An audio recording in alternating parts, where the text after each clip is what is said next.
करते हैं फटाफट से। और आज आपका न्यू टॉपिक स्टार्ट हो रहा है और ये टॉपिक जो है बिल्कुल रामबाण है आपके एग्जाम के लिए, ठीक है। और आज का टॉपिक क्या है, सभी को मालूम है ना, भारतीय ऐतिहासिक कालीन चित्रकला आज हम लोग पढ़ने वाले हैं, ठीक है। तो इसके पहले भी हमने काफी सारी मैराथन पढ़ाई हुई है, अगर आपने नहीं पढ़ी है तो आप लोग जाकर पढ़ लीजिएगा, ठीक है।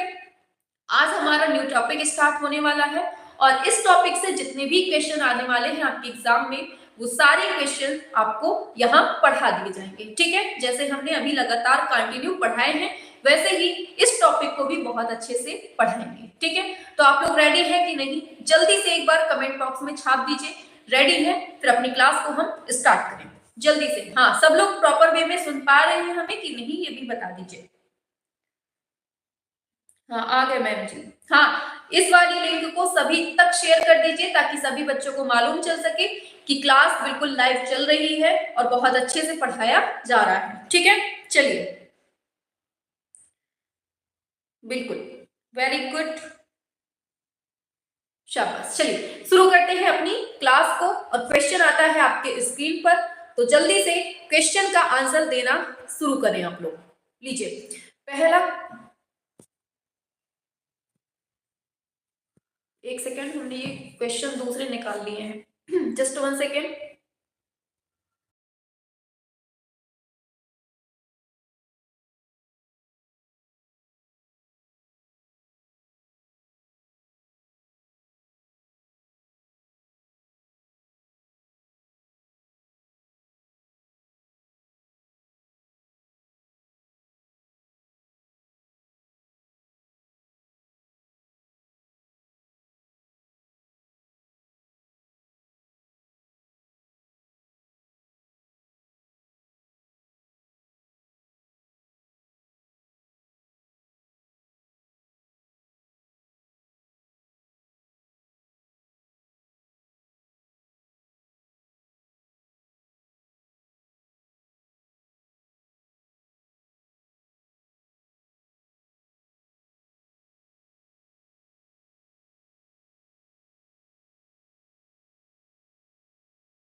चलिए, बीच में टेक्निकल इशू हो गया तो वो दूसरी पीडीएफ खुल गई थी, ठीक है, अब सही है। लीजिए पहला क्वेश्चन है आपके सामने, भारतीय मूर्तिकला में शैलियों का सही कालक्रम का अनुपात बताना है। बताइए, कालक्रम पूछ लिया गया है आपसे कि कौन सा वंश पहले था, कौन सा फिर दूसरे नंबर पे आता है और फिर कौन सा, इस तरह से पूछा गया है। हाँ बताइए जल्दी से।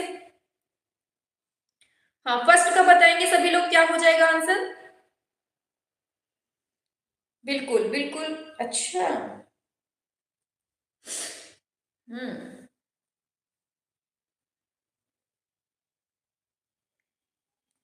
क्या होगा? बिल्कुल, बहुत अच्छा, बिल्कुल सही दिया है।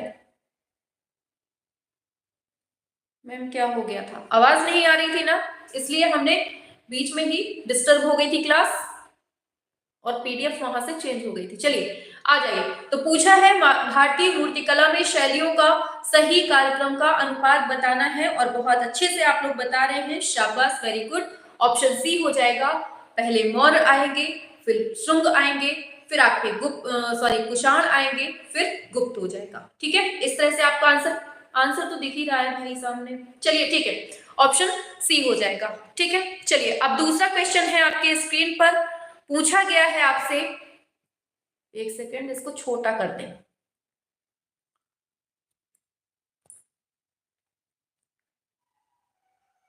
लीजिए दूसरे का आंसर आपको बताना है। हाँ अब सही है। लीजिए बताना है, भारतीय राष्ट्रीय ध्वज में बना चक्र जो है वो कहां से लिया गया है, बताओ जल्दी से। बना चक्र कहां से लिया गया है और वो चक्र क्या दर्शाता है, ये भी आप लोगों को बताना है, सभी लोग बताएंगे, बिल्कुल, शाबाश, वेरी गुड। अच्छा, किसी को पता है कहां पर है ये?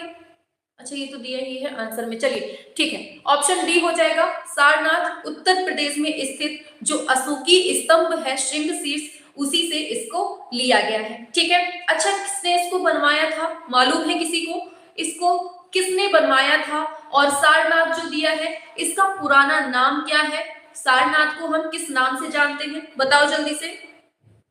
हाँ वेरी गुड, जो चक्र है वो प्रगतिशीलता को दर्शाता है। वेरी गुड, कितनी तीलियां है उसमें? 24 तीलियां हैं। 24 तीलियां मतलब 24 तीलियां हैं। 24 तीलियां क्या दर्शाती हैं? तो 24 घंटों को दर्शाती हैं। ठीक है, और सारनाथ का पुराना नाम पूछे तो क्या है नाम इसका पुराना? ऋषिपत्नम बोलते थे। ठीक है, या फिर मृगदाव दे दे कहीं तो याद रखना है। ठीक है, हाँ अशोक ने बनवाया था। वेरी गुड, बहुत अच्छा, शाबाश। अच्छा पता है किसी को इस स्तंभ की ऊंचाई कितनी है? किसी को पता है कितने फीट ऊंचा है ये स्तंभ? बताइए जल्दी से। और ये सारनाथ पड़ता कहाँ है ये भी तो बताओ जल्दी से। सारनाथ किस किस जिले के अंतर्गत आता है ये बताओ जल्दी से।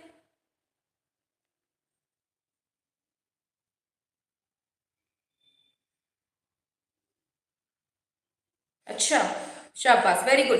देखिए ये 40 से 50 फीट ऊंचा है स्तंभ। ठीक है, याद रखना है। वेरी गुड, बहुत अच्छा।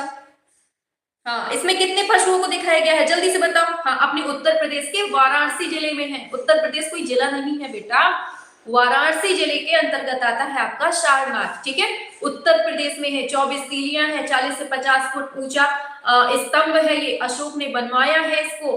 और क्या है? गतिशीलता को दर्शाता है ये चक्र। सारनाथ का पुराना नाम ऋषिपत्नम या मृगदाव है। और हमने क्या पूछा? हाँ, 4 पशुओं को दिखाया गया है। कौन कौन है वो जल्दी से छापो फटाफट से। हाँ, 4 4 पशु कौन कौन से हैं?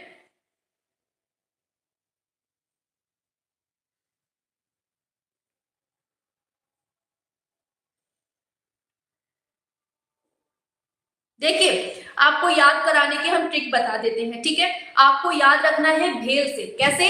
भेल से याद रखना है। BHEL। बी से क्या हुआ?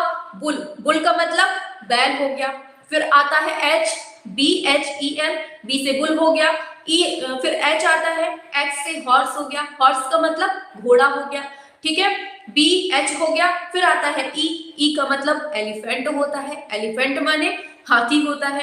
ठीक है, फिर लास्ट में एल आता है। एल का मतलब लॉयन होता है और शेर होता है। इस तरह से आपके 4 होते हैं। ठीक है, याद हो गए यहाँ पे। चलिए तीसरा क्वेश्चन आता है। पूर्वी भारत में शुंग साम्राज्य के संस्थापक और पहले शासक कौन थे? बताओ, सभी लोग बताएंगे। वेरी गुड, थर्ड पे आइए।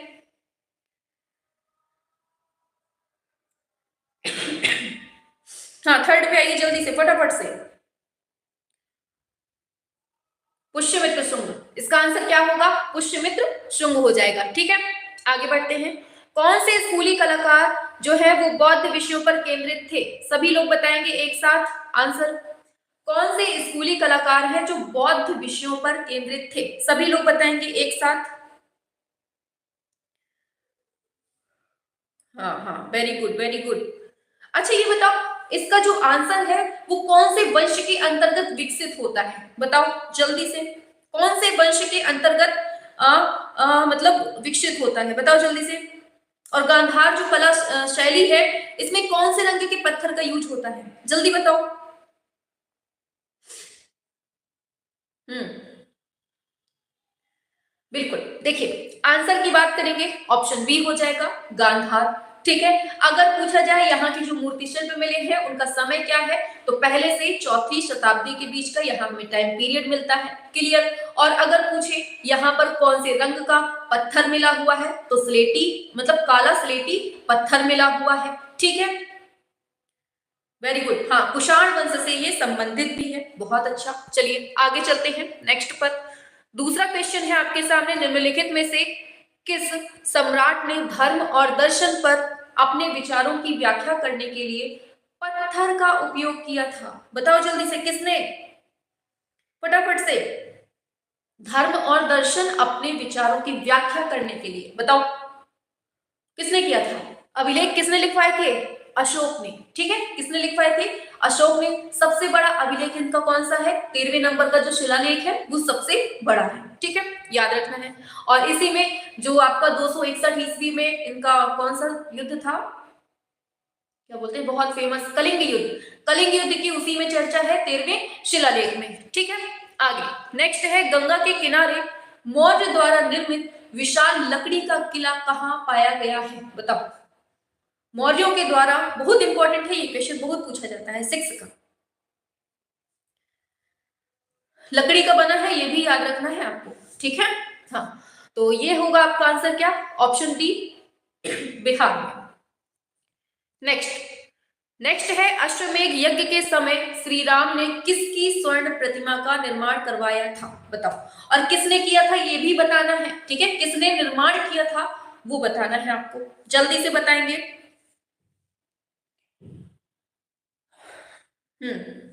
सातवें का बताइए, सातवें का, बिल्कुल। बनाई किसने थी, माता, अरे माता सीता, चलो ठीक है, सीता जी को, श्री राम ने बनवाई है तो सीता जी को हो गई, चलो ठीक है। बनाया किसने था, हाँ वेरी गुड, राजा किसने बनवाया था, सॉरी बनाया किसने था, मैंने बनाया था। ठीक है, याद रखना है, वेरी गुड। आगे नेक्स्ट है, ये लिखा भी है इसमें। नेक्स्ट पूछा जा रहा है भारतीय वास्तुकला में सर्वप्रथम मेहराब युक्त प्रवेश द्वार कहाँ पाए गए हैं, बताओ जल्दी से, छाप दो। हाँ मैंने सीता जी की बनवाई थी, ठीक है, चलो इसको बताओ, मेहराब युक्त प्रवेश द्वार कहाँ पाए गए हैं, सभी लोग बताएंगे एक साथ फटाफट से। हाँ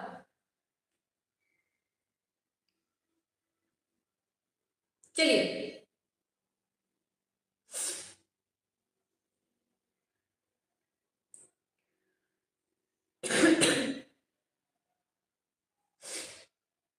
बिल्कुल, चलिए आगे चलते हैं। हाँ आंसर की बात करेंगे तो ये तो आंसर आ गया है आप लोगों का, ऑप्शन बी होगा, लोमेश ऋषि की गुफा में। ठीक है, आगे चलते हैं नेक्स्ट पर। देखिए ये लिखा भी है, आजीवक संप्रदाय के भिक्षुओं के आवास के लिए सम्राट अशोक और उनके पौत्र थे दशरथ, इन्होंने गया के निकट में बराबर और नागार्जुनी की पहाड़ियों में गुफाओं का निर्माण करवाया था। ठीक है, और ये तथ्य जो है दोनों जगहों गुफा लेखों से ज्ञात होता है। खैर यही इसी के बारे में किया लिखा गया है, ठीक है, पढ़ लेना अगर पढ़ना हो। चलिए नेक्स्ट है, पूछा जाता है ना पहाड़ी, तो यही है आपकी जो सुंदर गुफाओं में सुदामा गुफा और लोमेश गुफा, ये दोनों ही मिलती हैं आपको, ठीक है, इसी पहाड़ियों पर, नागार्जुनी पहाड़ी पर। चलो 9वें का क्वेश्चन पूछा गया है आपसे, बताना है दशावतार विष्णु के अवतरण का सही कालक्रम क्या है, बताओ। खैर इतना डीप नहीं पूछेगा, लेकिन फिर भी अगर टफ बनाना चाहा तो पूछा जा सकता है। ठीक है, हाँ ये मतलब क्रम।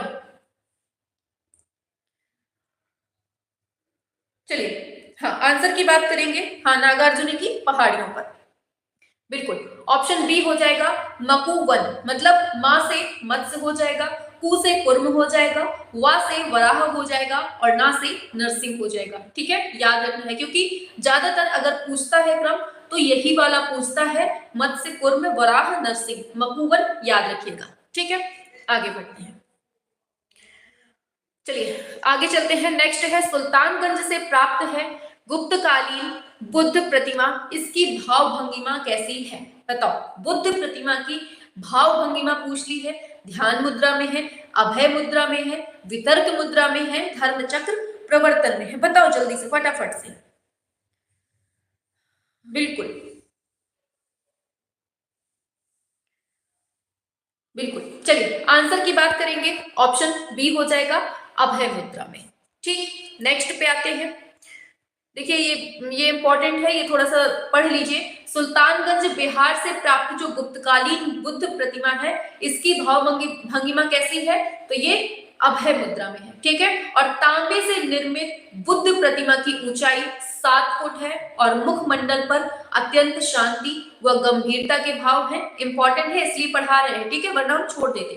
वे शांत भाव में खड़े हुए हैं और दाहिना हाथ कैसा है, अभय मुद्रा में उठा हुआ है, और यह प्रतिमा सुल्तानगंज से प्राप्त हुई है। बहुत इंपॉर्टेंट है, इसको याद रखना। ठीक है, और बर्मिंघम संग्रहालय में सुरक्षित है।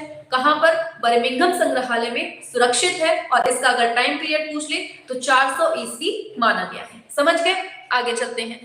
अब देखिए, मथुरा संग्रहालय में ही उनकी बुद्ध की खड़ी प्रतिमा भी रखी गई है और इसमें बुद्ध एक चौकी पर खड़े हैं। उनकी शांत मुख मुद्रा पर प्रसन्नता है, दयालुता है, आध्यात्मिक भावों का सम्मिश्रण है। ठीक है, और सारनाथ संग्रहालय में बुद्ध की जो खड़ी प्रतिमा है उसमें सारनाथ की गुप्तकालीन बुद्ध प्रतिमाओं में धर्म चक्र प्रवर्तन मुद्रा की यह मूर्ति अत्यंत उत्कृष्ट मानी जाती है। ठीक है, तो धर्म चक्र प्रवर्तन के लिए कौन सी इंपॉर्टेंट है वो आपको याद रखना है, सारनाथ संग्रहालय में है जो खड़ी मुद्रा में। ठीक है, आगे बढ़ते हैं।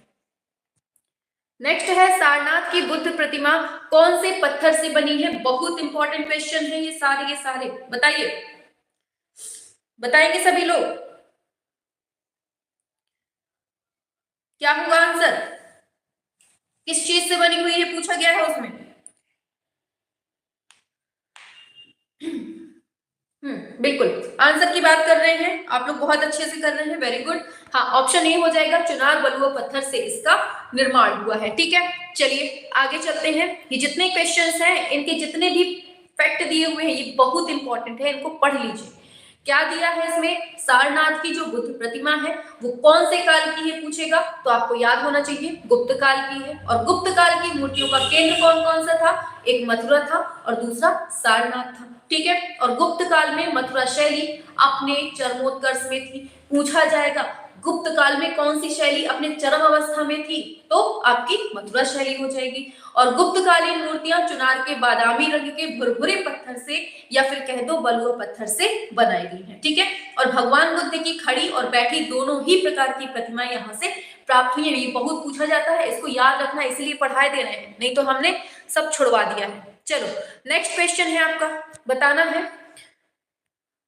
बताइए इसका आंसर करेंगे सभी लोग। 12th का करेंगे।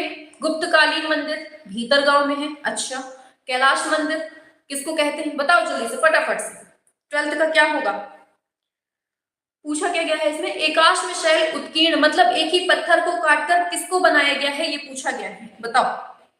बिल्कुल बिल्कुल, बहुत अच्छा बताया है। अच्छा, ये है कहां पर किसी को मालूम है? कैलाश मंदिर जो है ये है कहां पर बताओ जल्दी से, किसने बनवाया था इसको बताओ जल्दी से।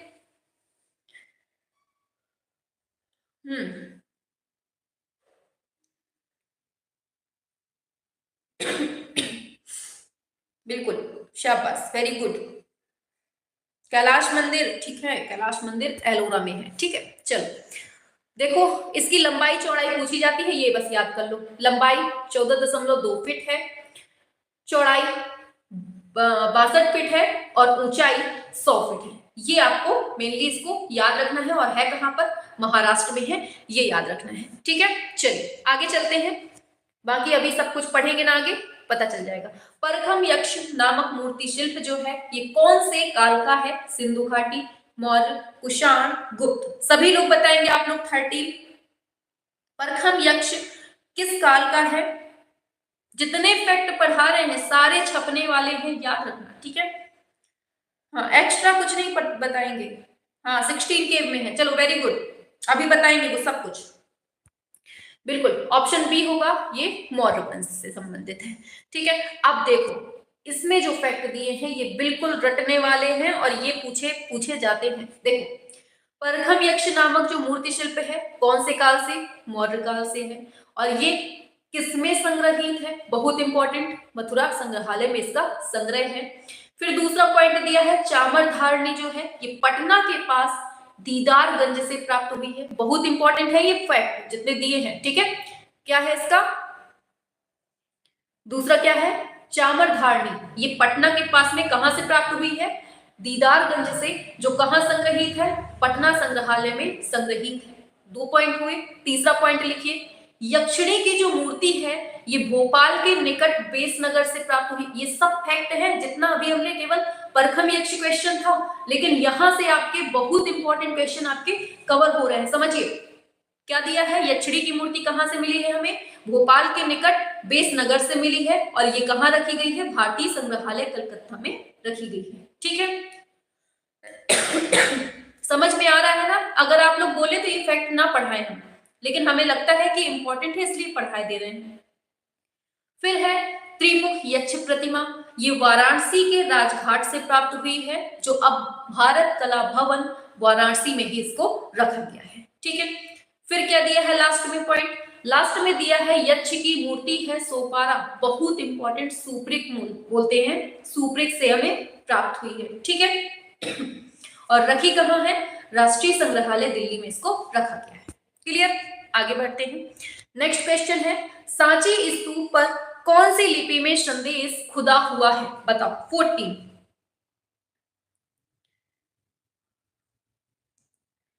हाँ, अगर आप लोगों को लगे ना तो आप बता देना, हम बंद कर देंगे। ठीक है, हाँ। किस लिपि में पूछा है, लिपि पूछ ली गई है सांची स्तूप की।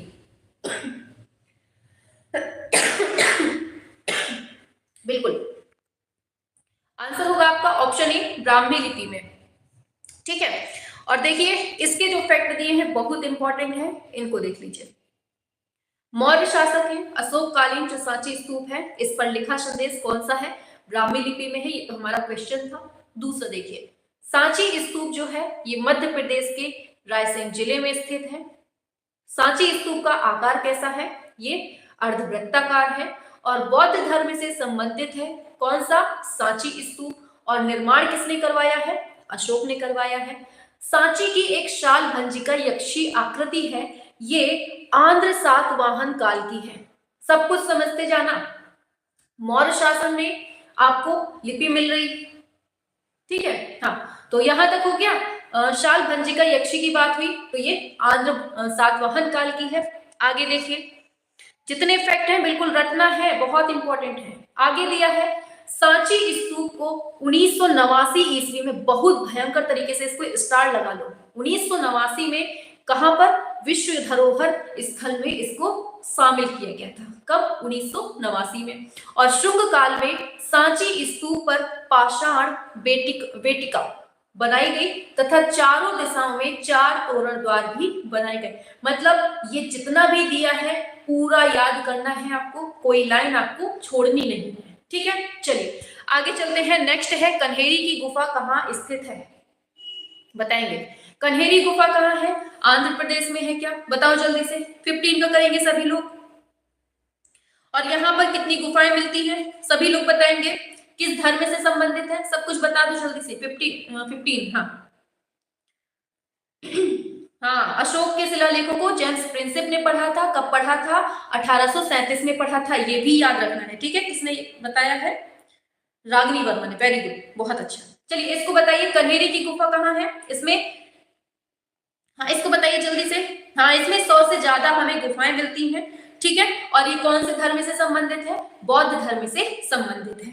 ठीक है, चले आगे, आगे चलते हैं। बहुत हाँ, आंसर की बात कर लें पहले, महाराष्ट्र में स्थित है। ठीक है, अब इसके जो फैक्ट दिए हैं बहुत इंपॉर्टेंट हैं और कहीं नहीं मिलेंगे एक साथ। चलो पढ़ लो, क्या है, कन्हेरी गुफा कहाँ है, पहली बात महाराष्ट्र में है। कन्हेरी प्रांगण में 100 से अधिक हमें यहाँ गुफाएं मिलती हैं और कन्हेरी गुफा से ही अमोघ वर्ष, बहुत इंपॉर्टेंट है, क्या है, कन्हेरी गुफा से ही अमोघ वर्ष फर्स्ट के शासनकाल का भी उल्लेख मिलता है और जिससे हमें मालूम चलता है कि राष्ट्रकूट शासकों ने बौद्ध धर्म को आश्रय दिया था। बहुत इंपॉर्टेंट है। ठीक है, कौन सी गुफा से हमें मिला है, ये कन्हेरी गुफा से। अब कन्हेरी गुफा धर्म पूछ ले कौन से धर्म से है, तो ये बौद्ध धर्म से संबंध, बौद्ध धर्म से।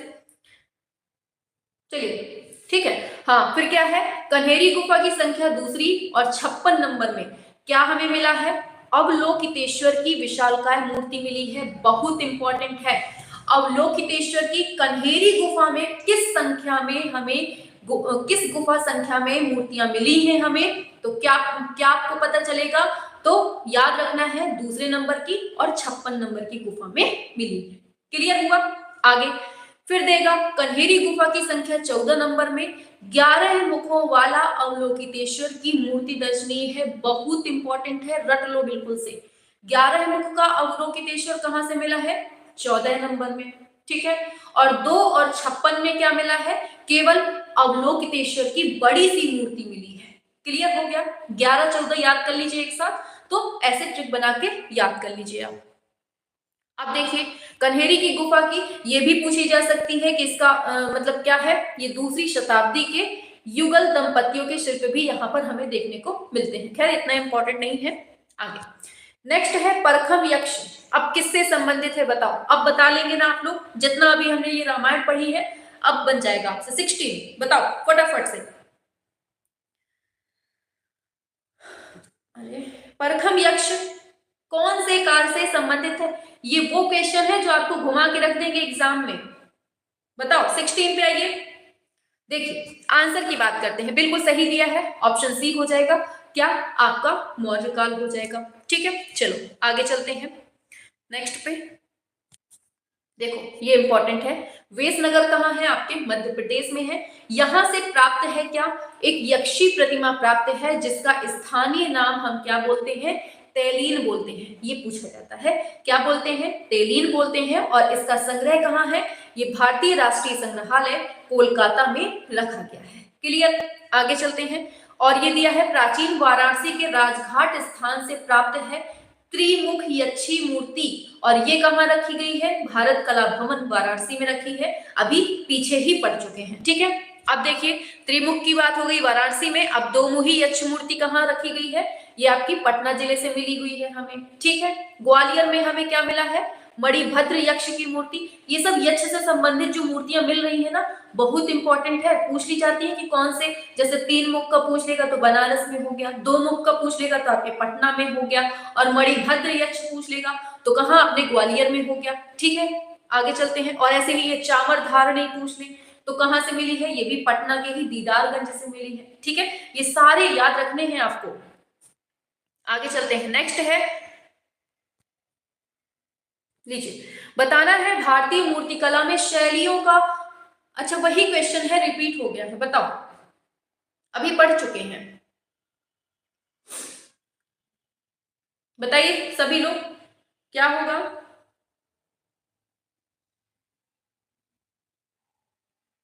शाबाश वेरी गुड, समझ में तो आ रहा है ना। गला चिल्ला रहे हैं ना, सच में खांसी आ जाती है। हाँ बिल्कुल, आंसर की बात करें फटाफट से क्या दे रहे हैं आप लोग। अच्छा ऑप्शन सी दे रहे हैं, बिल्कुल सही दे रहे हैं। मौर्य वंश हो जाएगा, शुंग वंश हो जाएगा, कुषाण वंश हो जाएगा, गुप्त वंश हो जाएगा। ठीक है बहुत बार पढ़े हैं। आगे चलते हैं नेक्स्ट पर। ये टाइम पीरियड दिया है, पढ़ना हो पढ़ लीजिए। ठीक है नेक्स्ट पे आते हैं। नेक्स्ट है अशोक स्तंभों के शीर्ष पर अधिकांशतः बाघ, हाथी और किसको दर्शाया है। अभी अभी जस्ट पढ़ाया है हमने, BHEL। बी से बुल हो गया, H से हॉर्स हो गया, E से एलिफेंट हो गया, L से लायन हो गया। तो इसमें कौन नहीं दिख रहा है हमें, H नहीं दिख रहा है, मतलब घोड़ा नहीं दिख रहा है, बाकी सब हमें दिख रहे हैं। क्लियर, आगे बढ़ते हैं।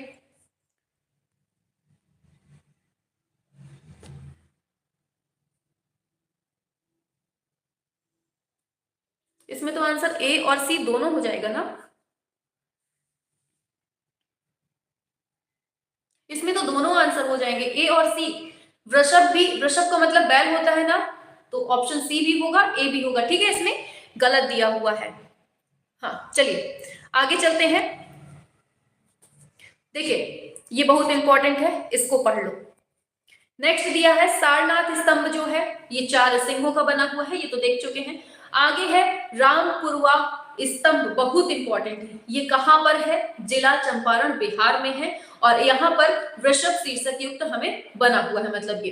फिर है लौरिया नंदन स्तंभ, ये भी श्रृंग शीर्षक युक्त है, मतलब यहाँ भी हमें शेर दिखता है।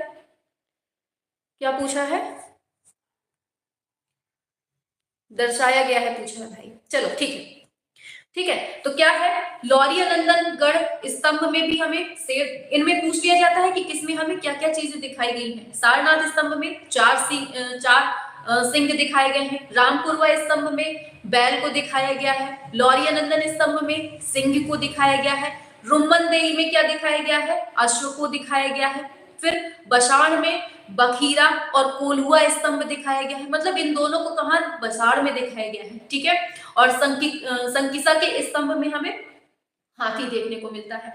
तो ये आपके प्रतीक है कि कहाँ के स्तंभ में कौन सा पशु दिखाया गया है, ये आपको याद रखने हैं। ठीक है ज्यादा नहीं पढ़ाएंगे, एक दिन जितना मतलब लगेगा हमें कि सफिशिएंट है उतना ही पढ़ाएंगे, ठीक है। आज हमने बहुत सारे एक्स्ट्रा फैक्ट बताए हैं, तो इनको बार बार पढ़ते रहना, क्योंकि क्वेश्चन यहीं से। अच्छा, पीडीएफ बनाते समय कट गया है? नहीं, ठीक है, उसमें देख लीजिएगा, ठीक है। 4 होते हैं, ये आपको मालूम होने चाहिए। चलिए नेक्स्ट है, पूछा गया है मध्य प्रदेश में विदिशा के समीप स्थित उदयगिरी गुफाओं से क्या संबंधित है?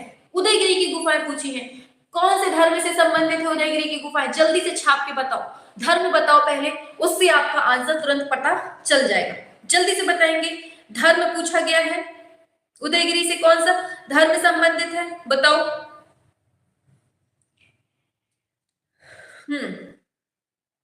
बिल्कुल, शाबाश, गुप्तकाल आ गया बिल्कुल आंसर। आंसर क्या होगा आपका? ऑप्शन सी हो जाएगा, गुप्तकाल, ठीक है। चलिए, तो ये उदयगिरी की गुफाएं गुप्तकालीन गुफाएं हैं, और गुप्तकालीन जो है ये विदिशा में स्थित उदयगिरी की गुफाएं जो है वो हिंदू धर्म से संबंधित है, मतलब ब्राह्मण धर्म से, ठीक है। और प्रमुख रूप से विष्णु जी की मूर्तियां यहाँ से हमें प्राप्त होती हैं, ठीक है। अब देखिए, उदयगिरी की गुफाएं जो है, सबसे प्रसिद्ध मूर्ति हमें मिली है उदयगिरी की गुफा से, वराह मूर्ति। बहुत इंपॉर्टेंट पूछा जाता है, उदयगिरी की गुफा से कौन सी मूर्ति मिली है? वराह मूर्ति। इसीलिए हम बोलते हैं विष्णु भगवान की मूर्ति यहाँ फेमस है, ठीक है। अब नोट क्या दिया गया है इसमें समझिए। देखिए, नोट में दिया गया है उदयगिरी और खांडगिरी जो गुफाएं हैं ये मेनली जैन धर्म से संबंधित है, ठीक है। और ये गुफाएं खारवेल शासक ने पहाड़ियों को कटवाकर जैन भिक्षुओं के लिए विहार बनवा दिए थे। विहार मतलब रहने के स्थान बनवा दिए थे इन्होंने कटवाकर, और ये गुफाएं भुवनेश्वर उड़ीसा के पास पड़ती हैं, ठीक है। समझ गए आप लोग? मतलब मेनली ये आपके ब्राह्मण से है, लेकिन ऑप्शन में अगर आपका जैन दिया है तो आपको पहले नंबर पे जैन ही टिक करना है, बाद में आप लोग ये सी नंबर लगाएंगे, मतलब आपका ब्राह्मण में। आगे चलते हैं, भारतीय राष्ट्रीय ध्वज में बना चक्र कहां से लिया गया है? बताओ जल्दी से। ये तो अभी अभी पढ़ चुके हैं भाई, वही क्वेश्चन रिपीट हो गया है। ऑप्शन डी हो जाएगा, सारनाथ से लिया गया है, ठीक है। ये सब पढ़ चुके हैं हम लोग, हाँ, वेरी गुड, बहुत अच्छा। आगे बढ़ते हैं नेक्स्ट पर, ये वही चीज आ गया है फिर से, ठीक है। चलो इसका आंसर बताओ जल्दी से, इसको पढ़ा दें फिर ऑफ कर देंगे, ठीक है। भारत के किस वर्तमान प्रांत में सांची का महास्तूप? सिंपल क्वेश्चन है, बताओ जल्दी से, हमें लगा बहुत हाई फाई है। सांची का अरे सांची का पूछा है, सांची का, हम सोचे सारनाथ वाला पूछ रहा है। सांची कहाँ है? अपने मध्य प्रदेश में है। कौन से जिले में है? रायसेन जिले में है, ठीक, समझ गए। आगे बढ़ते हैं नेक्स्ट पे, चलो नेक्स्ट है 25 कर लेते हैं, ठीक है, बहुत कम हुए हैं क्वेश्चन। पूछा है सांची स्तूप के स्थापत्य को ऊपर से नीचे, बहुत बहुत ज्यादा पूछा जाने वाला क्वेश्चन है, इसको बिल्कुल से याद रखना। इसकी हम ट्रिक बता दें आपको, भूलना नहीं है, अगर आप लोग भूल जाएं तो हम आपको बता दें। छांव, क्या याद रखना है? छांव, आपको इसकी ट्रिक याद रखनी है। अब बताओ, सी से क्या होगा? छत्रावली होगा। एच से क्या होगा? हर्मिका हो जाएगा। ए से क्या होगा? अंड हो जाएगा। वी से क्या होगा? वेदिका हो जाएगा, ठीक है। तो ये छांव करके याद रखना है, क्योंकि उसका क्रम यही पूछा जाता है दम से कि इसका क्रम क्या है, तो आपको बिल्कुल रटा होना चाहिए। ऑप्शन डी हो जाएगा आपका करेक्ट आंसर, ठीक है, वेरी गुड। नेक्स्ट पे आते हैं, देखिए ये दिया है, देखिए ये बहुत इंपॉर्टेंट है। वर्तमान समय में ऊपर के छत्र और वेदिका को छोड़कर गुंबद की ऊंचाई 54 फुट है। पहले यहां समझिए, सांची स्तूप के ऊपर से जो नीचे का क्रम है वो छत्रावली है, ये हमने ऊपर बताया है, ठीक है। अब समझिए, वर्तमान समय में ऊपर के जो छत्र हैं और वेदिका है, इसको छोड़कर गुंबद की ऊंचाई कितनी है? 54 फीट है, ठीक है। और जो गोल आधार का व्यास है यहाँ का वो 120 फीट है, ये भी याद रखना है, ठीक है। और गुंबद के चारों ओर जो मतलब चबूतरा बना हुआ है ना, उसके चारों ओर आप लोग देखेंगे तो वो 16 फीट का है, जो प्रदक्षिणा पथ का काम करता है। अभी देखिए आगे आता है,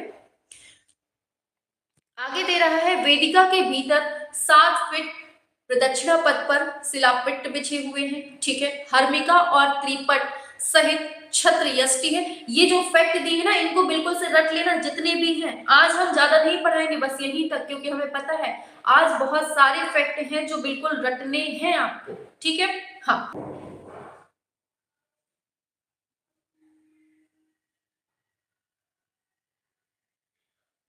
सारनाथ में लाइन शीर्ष, देखिए, हाँ आंसर होगा आपका क्या, किस चीज से बना है, ये चमकदार पत्थर से बना है, ठीक है। और ये जो सारनाथ में स्थित लाइन शीर्ष है ना, ये पता है किस चीज का प्रतीक है, जो महात्मा बुद्ध थे अपने, इनके जन्म का प्रतीक भी माना जाता है इसी को, ठीक है। चारों जो शीर्ष देखने को मिलते हैं ना, तो वहां पर इनके जन्म का प्रतीक भी माना जाता है, महाविनिष्क्रमण का भी प्रतीक माना जाता है। मतलब अगर महात्मा बुद्ध के जन्म से जितने भी पहलू जुड़े हुए हैं, सभी पहलुओं से ये जुड़ा हुआ माना जाता है, ठीक है। चलिए, शाबाश, वेरी गुड। चलिए आगे चलते हैं नेक्स्ट पर। तो नेक्स्ट क्वेश्चन आता है, वेद कितने हैं, बताओ जल्दी से, कितने वेद हैं और सबसे पुराना वेद कौन सा है ये भी बताना है, और चारों वेदों में जो जो चीजें वर्णित हैं वो भी बताना है साथ में, बताओ जल्दी से, सभी लोग करेंगे। 24, बहुत अच्छा, ठीक है। चार वेद हैं, चारों वेद कौन कौन से हैं, पहला है ऋग्वेद, दूसरा है सामवेद, और तीसरा है अथर्ववेद, और चौथा कौन सा है, सामवेद, अथर्ववेद, ऋग्वेद, और एक कौन सा छूट गया, बताओ जल्दी से, एक वेद और छूट रहा है कोई, सामवेद, यजुर्वेद, ठीक है, यजुर्वेद छूट रहा था। देखिए जो आपका, देखिए चार वेद है, ऋग्वेद है सबसे पुराना है, ठीक है। अथर्ववेद की बात की जाए सबसे नया है, और सबसे नया में यहाँ हमें जादू टोना देखने को मिलता है। सामवेद में संगीत से जुड़ा हुआ है, ठीक है। और यजुर्वेद है, इसमें हमें कर्मकांड देखने को मिलता है, क्लियर हो गया। और जो ऋग्वेद है इसमें 10 मंडल है, 1000 सूक्त, 1028 सूक्त है, ठीक है। चलिए आगे चलते हैं नेक्स्ट पर। पूछा जा रहा है प्राचीन नालंदा विश्वविद्यालय कौन से राज्य में स्थित है, हाँ बताइए क्या होगा 25वें का। नालंदा विश्वविद्यालय किस राज्य में है, सभी लोग बताएंगे।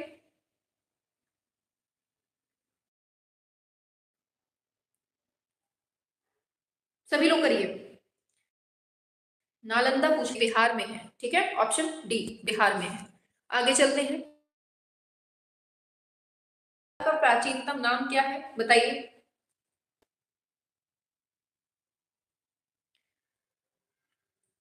बताएंगे सभी लोग, चित्रकला का प्राचीन नाम क्या है। 26 पे आइए। स्पीड क्यों है आपकी, स्पीड बढ़ाइए। चित्रकला का ही प्राचीन नाम क्या है, वेरी गुड, बिल्कुल ऑप्शन बी हो जाएगा, शिल्प है, ठीक है। आगे चलते हैं नेक्स्ट पर। अग्नि पुराण में कलाकार को क्या कहा गया है, देवता, भगवान, योगी, महर्षि, बताइए। अग्नि पुराण में कलाकार को क्या कहा गया है। और कल हमने आपकी क्या करवाया था, हमने आपको जो आपके चित्रकला में प्रथम है ना, वो टॉपिक हमने कल पढ़ाया था। उस वीडियो को अगर आपने नहीं पढ़ा है तो पढ़ लेना, ठीक है। उस एक वीडियो से 100% एक क्वेश्चन पूछा जाएगा। चलिए, कलाकार को पूछा गया है क्या कहा जाता है, बिल्कुल आंसर आ गया है, क्या कहते हैं हम इसको, योगी बोलते हैं, ठीक है। आगे, उदयगिरी की गुफाएं कौन से धर्म से संबंधित हैं, बताओ, बौद्ध, हिंदू, ईसाई, जैन, क्या होगा। उदयगिरी की गुफाएं किस धर्म से संबंधित है, मैम जी नेटवर्क नहीं है, अच्छा चलिए कोई बात नहीं, बिल्कुल आंसर होगा आपका क्या, ऑप्शन बी हिंदू धर्म से है, ठीक है। नेक्स्ट है गौतम बुद्ध की जन्म स्थली कहां पर है, बोध गया में है, वैशाली में है, लुम्बिनी में है, सारनाथ में है, बताइए। गौतम बुद्ध की जन्म स्थली पूछी गई है, तो ये आपकी कहाँ है, ये लुम्बिनी में है। बोध गया में उनको ज्ञान प्राप्त होता है। वैशाली के कुंडग्राम से में किसका जन्म होता है, महावीर का जन्म होता है, क्लियर। सारनाथ में इनको क्या नाम है इनका, गौतम बुद्ध, इनको यहाँ पर क्या पहला उपदेश देते हैं सारनाथ में, ठीक है। इसको हम धर्मचक्र प्रवर्तन बोलते हैं, क्लियर हुआ। आगे पूछा गया है जैन धर्म के संस्थापक और प्रथम तीर्थंकर कौन है, बताइए। पहले तीर्थंकर पूछा है और संस्थापक, हाँ, तो देखिए इसकी बात करेंगे, क्या होगा आंसर आपका? ऑप्शन सी हो जाएगा, ऋषभ देव। इसी को हम क्या बोलते हैं? इन्हीं को आदि देव भी बोलते हैं या फिर आदिनाथ बोलते हैं। पार्श्वनाथ की बात करें तो ये 23वें तीर्थंकर थे, ठीक है, याद रखना है। और अगर महावीर की बात करें, वो 24वें तीर्थंकर थे। और उनका अगर बचपन का नाम पूछा जाता है तो ये जो ऑप्शन डी में दिया है वर्धमान, ये महावीर के बचपन का नाम था। क्लियर हुआ? आगे बढ़ते हैं। नेक्स्ट है, गांधार कला किसके समय में पनपी है? शाक्त, मौर्य, कुषाण, सुंग। बताइए, गांधार कला का जब नाम आता है तो हमें क्या दिमाग में याद आता है? मथुरा। और मथुरा याद आता है तो हमें क्या आता है? कनिष्क। और कनिष्क कौन से वंश से है? तो ये आपके कुषाण वंश से है, ठीक है। और इनकी अगर मूर्तियों की बात करें, कौन सी मूर्तियां मिलती हैं? तो यहाँ हमें काले स्लेटी रंग की मूर्तियां मिलती हैं, ठीक है। सब कुछ पढ़ाए हुए हैं। हाँ, नमस्ते नमस्ते मैम जी। हाँ ठीक है, सभी को नमस्ते। चलिए आ जाइए क्वेश्चन पे, नेक्स्ट पे आते हैं। पूछा जा रहा है, पौराणिक रूप से चित्रकला की उत्पत्ति से संबंधित कथा का वर्णन हमें कहाँ मिलता है? पौराणिक रूप से चित्रकला की उत्पत्ति से संबंधित बताओ। हाँ, सभी लोग करेंगे। कहाँ से मिलता है?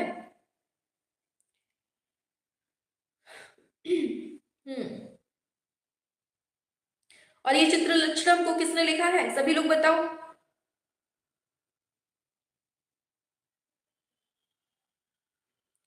चित्रलक्षणम किसकी रचना है ये बतानी है। अरे कामसूत्र में, वाह बहुत अच्छे, शाबाश। हाँ बिल्कुल, ऑप्शन बी होगा चित्र लक्षणम में। और किसकी रचना है ये? नग्नजीत की है। बहुत अच्छा, शाबाश, very good.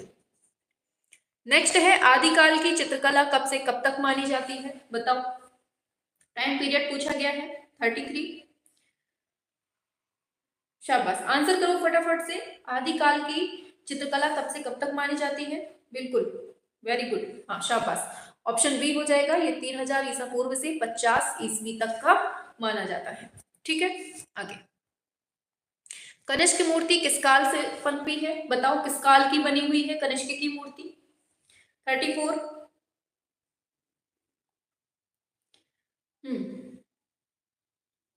34। 34, Bhagyashree, very good. Option D दिया है, बिल्कुल सही है, कुषाण काल, ठीक है। नेक्स्ट पे आते हैं, नालंदा विश्वविद्यालय कहाँ है? अब गलती नहीं करेगा कोई, बताओ जल्दी से, नालंदा विश्वविद्यालय कहाँ है?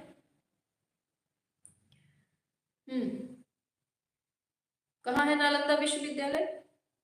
तो ये आपके बिहार में है, ठीक है, पढ़ा हुआ है। ऑप्शन सी पे होगा। आगे, नेक्स्ट है, मगध राज्य की नींव किसने डाली थी? बताओ, मगध राज्य की स्थापना किसने की थी? ये पूछा गया है आपसे। चलिए,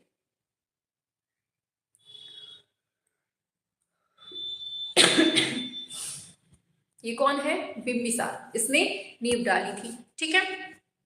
पितृहंतक वंश बोलते हैं ना उनके वंश को। चलो आगे है, पूछा गया है, गौतम बुद्ध ने निर्वाण कहाँ प्राप्त किया था? निर्वाण का मतलब ज्ञान पूछा गया है।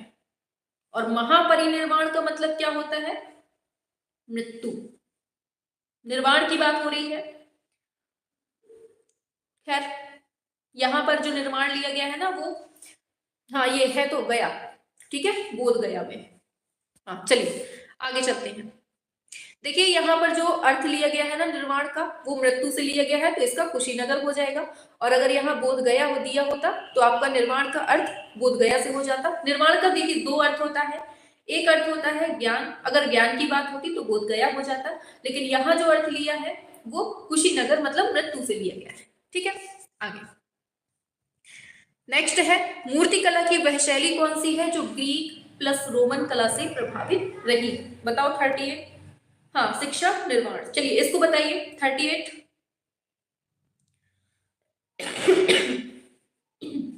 हाँ इसको बताइए 38 को। बिल्कुल, आंसर की बात करेंगे, ग्रीक रोमन पूछा गया है, आंसर होगा आपका क्या? ऑप्शन सी गांधार, ठीक है। आगे चलते हैं नेक्स्ट पर, वेदों की रचना कौन सी भाषा में हुई है? अब बताओ, हिंदी में हुई है क्या?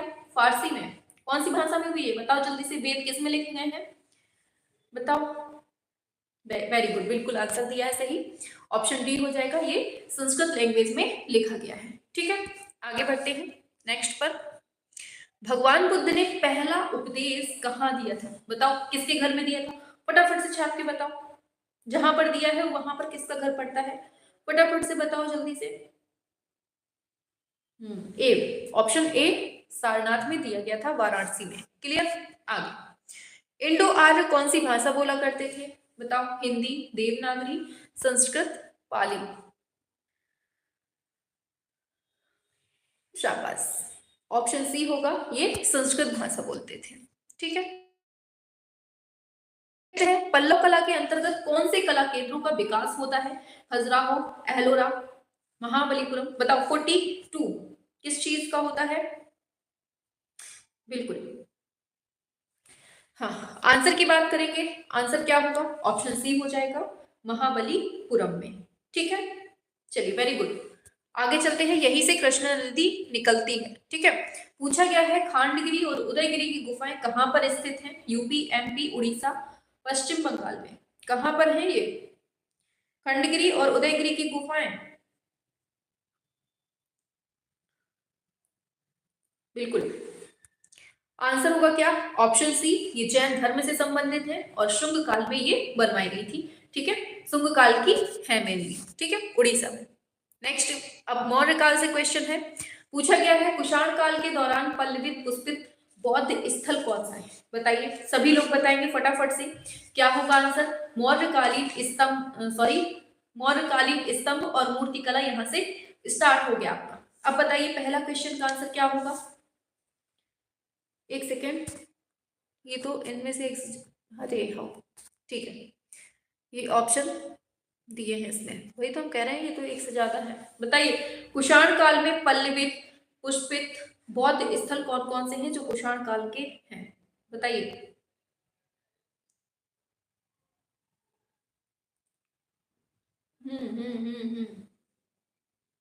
देखिए, ऑप्शन ए कंका टील, ये आपने पढ़ा होगा, मथुरा में है। ठीक है, फिर संघोल भी आपने पढ़ा है, फिर भरो तो आपका मध्य प्रदेश में आ जाता है, ये इस काल का नहीं है, और ये फिर ऑप्शन डी दिया है पेशावर। इस तरह से आपका ऑप्शन सी सही हो जाता है, ए, सी और डी।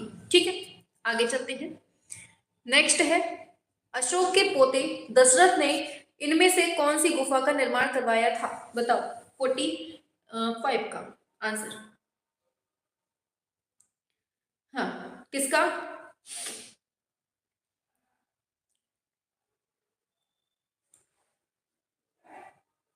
चलिए बताइए।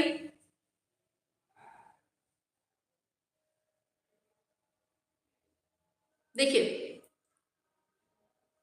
शाबाश, बिल्कुल। देखिए, ये जो है ना, आंसर बता दें पहले हम, गोपिका। ठीक है, आंसर क्या होगा आपका? गोपिका हो जाएगा।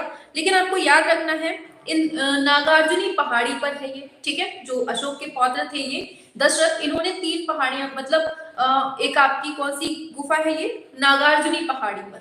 ये आपके नागार्जुनी पहाड़ी पर तीन तीन गुफाएं मिलती हैं। पहली आ जाती है आपकी ये गोपिका है। ठीक है, पहली आ जाती है आपकी गोपिका हो जाती है, दूसरी है वाह्यक गुफा, दूसरी है वाह्यक गुफा, और तीसरी आ जाती है वडवित गुफा। मतलब 3 गुफाएं हैं, पहली है गोपिका, दूसरी है वाह्यक, और तीसरी है कौन सी आपकी?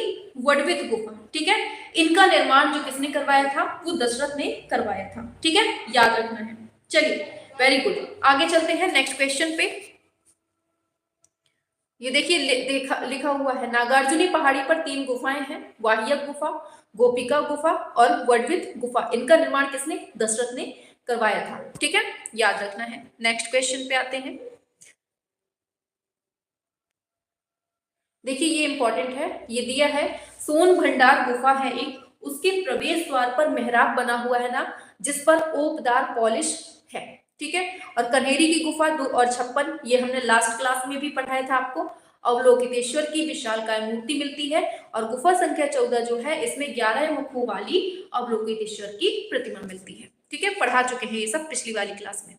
नेक्स्ट क्वेश्चन है आपका, बराबर और नागार्जुनी पहाड़ी पर कितनी गुफाओं की नक्काशी हुई है? बताओ, कितनी? कहाँ चले गए सब? बताइए जल्दी से इसका। चलिए, इसको करिए आंसर, क्या होगा? 46, सभी लोग करेंगे। कितनी गुफाएं मिलती हैं, सॉरी कितनी गुफाओं पर कितनी गुफाओं की नक्काशी हुई है, ये पूछा गया है। बिल्कुल ऑप्शन सी हो जाएगा, 5 गुफाओं की नक्काशी हुई है। ठीक है, नेक्स्ट पे आते हैं। चलिए, इन्हें कालक्रम में व्यवस्थित करना है 47 को, बताइए क्या होगा आपका। 47 का आंसर करेंगे। आप लोगों को हमें लगता है पढ़ना नहीं है ना। चलिए कालक्रम के अनुसार लगाते हैं। ऑप्शन ए होगा लोमस ऋषि की, फिर है भजकाली और फिर है खांडगिरी। ठीक है, ऑप्शन ए आपका राइट हो जाएगा। आगे बढ़ते हैं नेक्स्ट क्वेश्चन पे। नेक्स्ट क्वेश्चन है प्रसिद्ध मूर्ति शिल्प है परखम यक्ष, ये किस चीज से संबंधित है पूछा गया है। शुंग काल, गुप्त काल, मौर्य काल, कुषाण काल। सभी लोग बताएंगे किस काल से संबंधित है परखम यक्ष। तो याद रखना है आंसर होगा आपका क्या, ऑप्शन सी, ये मौर्य काल से संबंधित है। ठीक है, आगे चलते हैं। अशोक के स्तंभों के शीर्ष पर अधिकांशतः बाघ, हाथी और डैश इसको दर्शाया गया है, बताइए किसको दर्शाया गया है। ये वही क्वेश्चन है, ये गलत है। ठीक है, ये इसमें घोड़ा भी हो जाएगा और वृषभ भी हो जाएगा। ठीक है, नेक्स्ट पे आते हैं। भारत में किस वर्तमान प्रांत में सांची का महास्तूप स्थित है, बताइए। सारे क्वेश्चंस पढ़ाए हुए हैं आपको, क्या होगा आंसर। हाँ बिल्कुल, तो ये महास्तूप कहाँ पर है आपको पता है ना, आपका मध्य प्रदेश में है। सांची बोला है ना, मध्य प्रदेश होगा। आगे बढ़ते हैं। पशु आकृति युक्त मोहरें हमें कहां से मिली है, सभी लोग बताएंगे, सभी को करना है आंसर। हाँ बताइए क्या होगा 51 का। बिल्कुल हाँ, आंसर होगा क्या आपके मोहन जोदड़ों से मिली है। ठीक है, आगे बढ़ते हैं। मौर्यकालीन निर्मित अशोक स्तंभ पर कौन से देश का प्रभाव मिलता है, बताइए सभी लोग क्या होगा।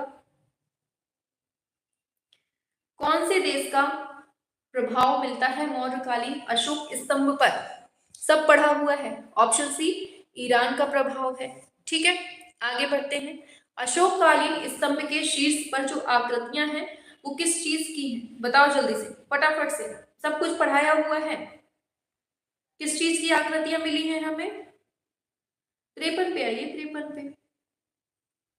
हाँ 53 पे आइए। हाँ बिल्कुल पशुओं की मिली है। ठीक है, पढ़ाए हुए हैं ना बार बार। ऑप्शन डी वही क्वेश्चन है, रिपीट हो गया है।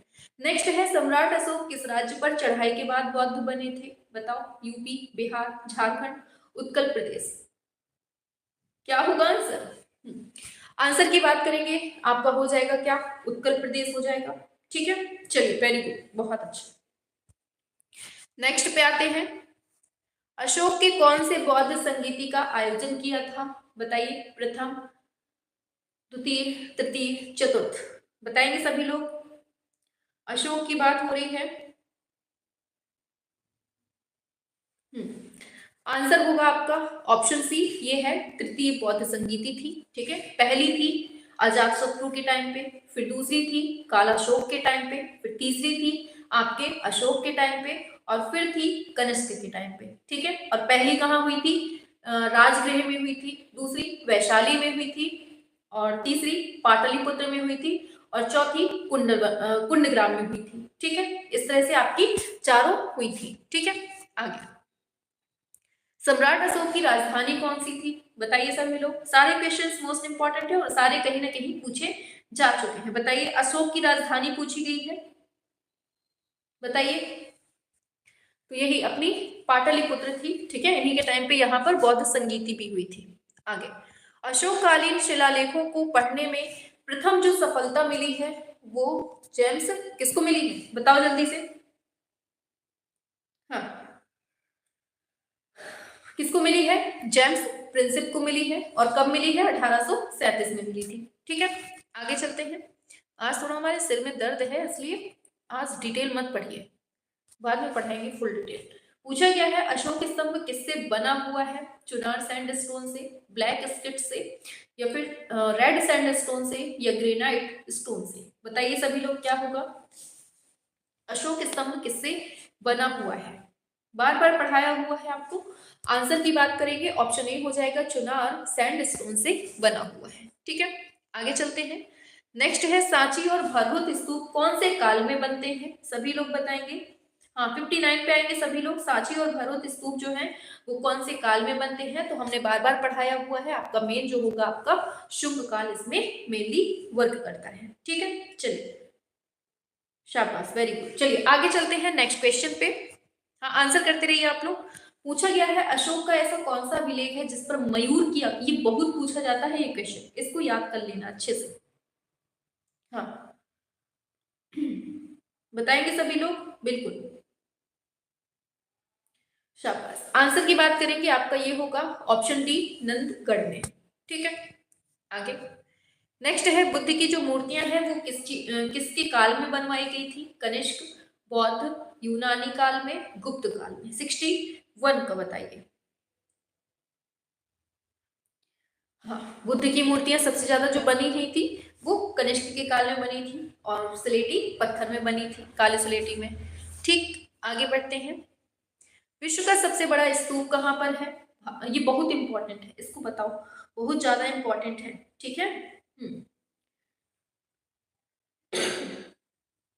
सभी लोग बताइए, सबसे बड़ा स्तूप पूछा है तो ये क्या होगा? स्तूप सबसे बड़ा ये जावा का है और इसको अगर बात करेंगे तो इसको शैलेंद्र ने बनवाया था। ठीक है, चलिए आगे चलते हैं। पूछा जा रहा है, संसार की सबसे पुरानी लिपि कौन सी है? अरे हाँ, संसार की सबसे पुरानी लिपि पूछी है, ब्राह्मी है, कुटिल है, बताइए कौन सी लिपि है जो सबसे पुरानी है? बहुत अच्छा, हाँ, जावा इंडोनेशिया में है। ठीक है, बिल्कुल, ऑप्शन ए हो जाएगा, ये है आपकी ब्राह्मी लिपि। ठीक है, आगे बढ़ते हैं। नेक्स्ट, अशोक स्तंभ पर लिखी गई जो लिपि है वो कौन सी है? बताओ, ब्राह्मी है, देवनागरी है, पाली है, संस्कृत है? अशोक के स्तंभ पर जो लिखी गई है वो कौन सी है? तो यही है अपनी सबसे पुरानी वाली, ब्राह्मी ही होगी। ठीक है, आगे, चैत्य को और क्या बोला जाता है? बताइए। देखिए, एक होता है चैत्य, एक होता है विहार। विहार होता है भिक्षुओं के रहने का स्थान, मतलब निवास, और अगर चैत्य की बात करें तो ये आपकी पूजा घर होता है। क्लियर, आगे, भगवान बुद्ध का जो पहला उपदेश था वो कहाँ दिया था? तो ये ऋषिपत्नम, आपके सारनाथ में, उत्तर प्रदेश में दिया था। ऑप्शन ए करेक्ट हो जाएगा। क्लियर, आगे, चाणक्य किस लिए प्रसिद्ध है? अर्थशास्त्र के लिए, धनुर्विद्या के लिए, ज्योतिष के लिए, खगोल शास्त्र के लिए?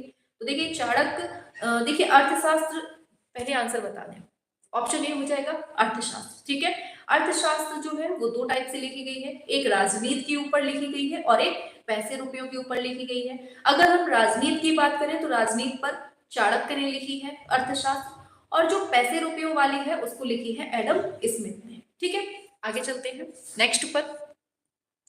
बौद्ध भिक्षु किसमें रहते थे? अभी अभी हमने बताया, चैत्य जो होता था वो पूजा गृह होता था और जो बौद्ध भिक्षु था वो विहार कहते थे उसको। ठीक है, आगे नेक्स्ट है, सांची की साल भंजिका यक्षी आकृतियां कौन से काल की बनी हुई है? आंध्र, गुप्त, फटाफट से बताएंगे, सिंधु घाटी, चंदेल? शाबाश, वेरी गुड, बहुत अच्छा आंसर कर रहे हैं। 69 पे ये फटाफट से। हाँ, सभी लोग बताएंगे, शाबाश, वेरी गुड, सभी के आंसर आ गए हैं। ऑप्शन ए हो जाएगा, आंध्र काल का बना हुआ है। ठीक है, आगे नेक्स्ट पर, सांची किस लिए जाना जाता है? बताइए, सांची काहे के लिए जाना जाता है? सांची अपने कहाँ, हाँ, सभी लोग बताएंगे, बिल्कुल, तो किसके लिए? बौद्ध स्तूपों के लिए जाना जाता है। ठीक है, इंडिका नामक पुस्तक किसके द्वारा लिखी गई है? तो सॉरी, किस काल में लिखी गई है पूछा गया है, काल पूछ लिया है आपसे, और किसने लिखी है ये आप लोग बता दीजिए जल्दी से। बिल्कुल, आंसर की बात करेंगे, इंडिका किसने लिखी है? पहली बात, मेगस्थनीज ने लिखी है। मेगस्थनीज किसके टाइम पे आता है? चंद्रगुप्त मौर्य के टाइम पर आता है। ठीक है, अब ये कौन से टाइम की है? ये मौर्य काल की है। ठीक है, आगे नेक्स्ट है, महात्मा बुद्ध का परिनिर्वाण स्थल है कुशीनगर, इसका आधुनिक नाम क्या हो गया है? कुशीनगर को ही अब हम क्या बोलते हैं? नया नाम बताइए जल्दी से। कुशीनगर का नया नाम पूछ लिया गया है आपसे, सभी बताएंगे? शाबाश, वेरी गुड। इसको हम कसिया बोलते हैं, ठीक है, वेरी गुड, बहुत अच्छा। आंसर होगा ऑप्शन बी, ये है कसिया बोलते हैं। क्लियर? आगे, शुंग स्कूल ऑफ आर्ट का ये मतलब कब बना है, बताओ जल्दी से।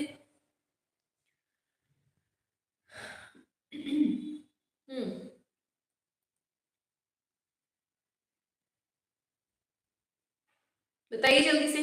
बिल्कुल, आंसर की बात करेंगे, आपका क्या हो जाएगा? ऑप्शन ए हो जाएगा 184 से 172 ईसा पूर्व में। ठीक है, वेरी गुड, बहुत अच्छा आंसर कर रहे हैं, शाबाश। अच्छा, स्तूप किस चीज का प्रतीक है? समाधि का है, चैत्य का है, विहार का है, महापरिनिर्वाण का है? स्तूप का बताएंगे सभी लोग, किस चीज को बताते हैं? शाबाश, वेरी गुड, बहुत अच्छे, वेरी गुड, बहुत अच्छा आंसर कर रहे हैं। तो हमने बताया था स्तूप मृत्यु का प्रतीक होता है, ठीक है, तो समाधि का बोलेंगे। आगे चलते हैं, पूछा गया है सारनाथ स्तंभ पर कौन से पशु को नहीं दिखाया गया है? बताइए, कौन सा ऐसा पशु है जो यहाँ पर वर्णित नहीं है? हाँ, सभी लोग बताएंगे। देखिए, हमने आपको बताया था भेल करके, बी से बुल हो गया, एच से हॉर्स हो गया, ई से एलिफेंट हो गया, एल से लायन हो गया। लेकिन क्या काऊ हमने बताया है गाय? नहीं होगा, ठीक है, बाकी है। नेक्स्ट पे आते हैं, सांची स्तूप कहां पर है? बताओ जल्दी से। सांची स्तूप कहाँ है, ये पूछा गया है आपसे, अभी अभी पढ़ के हुए आए हैं, फटाफट से कर देंगे। सांची स्तूप कहाँ है? तो ये आपके क्या होगा आंसर? ऑप्शन बी हो जाएगा, ये विदिशा के निकट है, आपके मध्य प्रदेश में। ठीक है, नेक्स्ट पे, सारनाथ पिलर जो था वो कब बनता है? बताना है आपको। सारनाथ पिलर का निर्माण काल कब हुआ है, ये बताना है आपको। सभी लोग बताएंगे एक साथ। सारनाथ पिलर की बात हो रही है, बिल्कुल। तो आंसर क्या होगा आपका? ऑप्शन ए, तीसरी शताब्दी ईसा पूर्व में इसका निर्माण होता है। ठीक है, नेक्स्ट है अशोक पिलर जो लौरिया नंदनगढ़ बिहार में स्थित है, इसकी ऊंचाई बतानी है। बताओ, कल ही हमने आपको पढ़ाया था, कितना है बताओ जल्दी से। अशोक पिलर जो लौरिया नंदनगढ़ बिहार में स्थित है, यहाँ हमें मयूर मिलता है देखने को, जल्दी से बताइए। चलिए, आंसर की बात करेंगे, आपका आंसर हो जाएगा 9.7 मीटर जो है, और अगर फीट में बात करें तो 32 फीट होता है इसका। ठीक है, 32 फीट। ठीक है, शाबाश, वेरी गुड, बहुत अच्छा। आगे चलते हैं नेक्स्ट क्वेश्चन पे। तो पूछा जा रहा है सांची का स्तूप जो है आकार में कैसा है? बताओ, चौकोर है, अर्धवृत्ताकार है, आयताकार है, त्रिभुजाकार है, कैसा है ये? हाँ, तो मालूम है ना सभी को ये सांची का स्तूप कैसा है? तो ये आपका अर्धवृत्ताकार में बना हुआ है। ठीक है, आगे बढ़ते हैं। पूछा जा रहा है, अब गुप्तकालीन मंदिर से क्वेश्चन आएंगे। पूछा जा रहा है आपसे, गुप्तकालीन सुल्तानगंज से प्राप्त बुद्ध की प्रतिमा, कांस्य प्रतिमा कौन से संग्रहालय में रखी गई? सभी लोग बताएंगे एक साथ फटाफट से। और क्लास कैसी लग रही है? अगर क्लास पसंद आ रही है तो लाइक शेयर सब्सक्राइब करते हुए चलना है। ठीक है, जो बच्चे चैनल पे नए हैं, सब्सक्राइब वगैरह ना किए हो तो कर लीजिएगा। ठीक है, चलिए इसको बताइए क्या है। हाँ, पूछा गया है कांस्य प्रतिमा कहाँ रखी गई है, सुल्तानगंज से जो प्राप्त प्रतिमा है वो कहाँ रखी गई है, ये पूछा गया है आपसे। बिल्कुल, आंसर की बात करेंगे, ऑप्शन बी हो जाएगा, बर्मिंघम में रखा गया है। ठीक है, आगे चलते हैं नेक्स्ट पर, इनका मिलान करना है। चलिए मिलान करवाइए सभी लोग फटाफट से, सभी लोग बताएंगे क्या होगा आंसर। सभी लोग बताइए फटाफट से। 44 कौन सा है? ठीक है, जौन सा भी क्वेश्चन हो देख लीजिए। देखिए मिलाते हैं। देखिए, गुप्त काल पूछा गया है, तो यहाँ इसको हम क्या बोलते हैं? कला का सुनहरा काल बोलते हैं। ठीक है, गोल्डन मतलब इरा बोलते हैं किसको? गुप्त काल को। ठीक है, क्योंकि यहाँ सबसे ज्यादा मंदिरों का निर्माण होता है, कला का भी। और शाहजहां का काल, शाहजहां का काल वास्तुकला ये दिया है, वास्तुकला के स्वर्ण काल के लिए फेमस है ये। बीबी दोषी जो है तो ये वास्तुकला से संबंधित है। और फिर राम किंकर वैद, ये कुत्ते के साथ संथाल महिला आपने पढ़ा होगा। ठीक है, इस तरह से इसका मिलान होगा। Very good. आगे चलते हैं, मिला लीजिएगा अपना, ठीक है, जो सही हो। देखिए ये बहुत इंपॉर्टेंट है, इसको पढ़ लो, छोड़ नहीं सकते हैं। गुप्त काल कला का स्वर्ण युग बोलते हैं। शाहजहां का जो काल है वो वास्तुकला का है, मतलब वास्तुकला का है। फिर बेबी दोषी, ये वास्तुकार है। राम किंकरबैल, कुत्ते के साथ महिला, ये तो हम ऊपर पढ़ चुके हैं। अब देखिए जो अन्य फैक्ट है इनको पढ़ लीजिए। शंकु चौधरी, महात्मा गांधी बनाई है इन्होंने मूर्ति, किस चीज में, कांस्य में बनाई है, ठीक है। तैयब मेहता जो है इन्होंने ब्लू डायगोनल सीरीज बनाई है। और धीरेन्द्र देव वर्मन है, इन्होंने एट अ टेम्पल इन वॉली बनाई हुई है, ठीक है। अब आगे चलते हैं नेक्स्ट पर। पूछा गया है गुप्त काल से संबंधित मूर्तियों में गंगा मूर्ति कला किस जानवर पर खड़ी दर्शाई गई है, बताओ जल्दी से फटाफट से। 82 सभी लोग बताएंगे,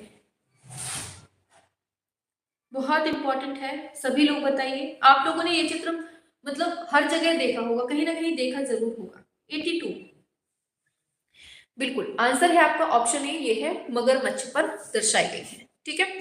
बहुत इंपॉर्टेंट है, ये फैक्ट दिए हुए हैं, आप लोग रोक कर वीडियो देख लेना। चलो आगे है, मध्य प्रदेश में विदिशा के समीप स्थित उदयगिरी गुफाएं किस चीज से संबंधित है, बताओ। उदयगिरी गुफाएं पूछी गई हैं किस चीज से, हाँ वेरी गुड, ऐसे ही मगरमच्छ के ऊपर दिखाया गया है, ठीक है। इसको बताइए।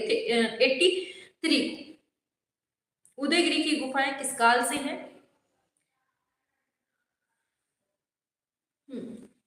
तो ये आपकी ऑप्शन सी हो जाएगा, गुप्त काल से संबंधित है, ठीक है। आगे चलते हैं, 5वीं शताब्दी के ध्यान मग्न बुद्धा किससे संबंधित है, बताओ। ध्यान मग्न बुद्ध किससे संबंधित है, बताइए। हाँ तो आंसर की बात करेंगे, ऑप्शन सी हो जाएगा, ये गुप्त काल से संबंधित है, ठीक है। नेक्स्ट है, गुप्त सिक्कों का पहला संग्रह कहाँ पाया गया था, काली घाट में, मध्य प्रदेश में, पटना में, महाराष्ट्र में। 85 बताइए जल्दी से, गुप्त सिक्कों का पहला संग्रह, तो ये आपका काली घाट में पाया गया था, ठीक है। नेक्स्ट पे आते हैं, पूछा जा रहा है गुप्त अवधि की मूर्तियों की निम्नलिखित विशेषताएं कौन सी हैं, बताइए जल्दी से। सभी लोग बताइए। बिल्कुल आंसर की बात करेंगे, ऑप्शन सी हो जाएगा, देवताओं के चारों ओर हालों की विस्तृत सजावट इसका विशेषता है, ठीक है। आगे नेक्स्ट है, गुप्त काल की शोभायमान मूर्ति कला महावराह किस स्थान पर स्थित है। 87 पे आएंगे सभी लोग। जितने क्वेश्चंस हैं मोस्ट इंपॉर्टेंट है, हर एग्जाम में कोई ना कोई पूछे जा चुके हैं, ठीक है, तो आपके लिए बेहद इंपॉर्टेंट हो जाते हैं। बिल्कुल महावराह पूछा गया है, तो ये कहां पर है, पता है ना सभी को, बिल्कुल उदयगिरी पर स्थित है, ऑप्शन ए हो जाएगा, ठीक। आगे चलते हैं, नीचे कौन सा सत्य है पूछा गया है, गुप्त शैली के लिए कौन सा कथन सत्य दिया गया है। 88 पे आइए फटाफट से।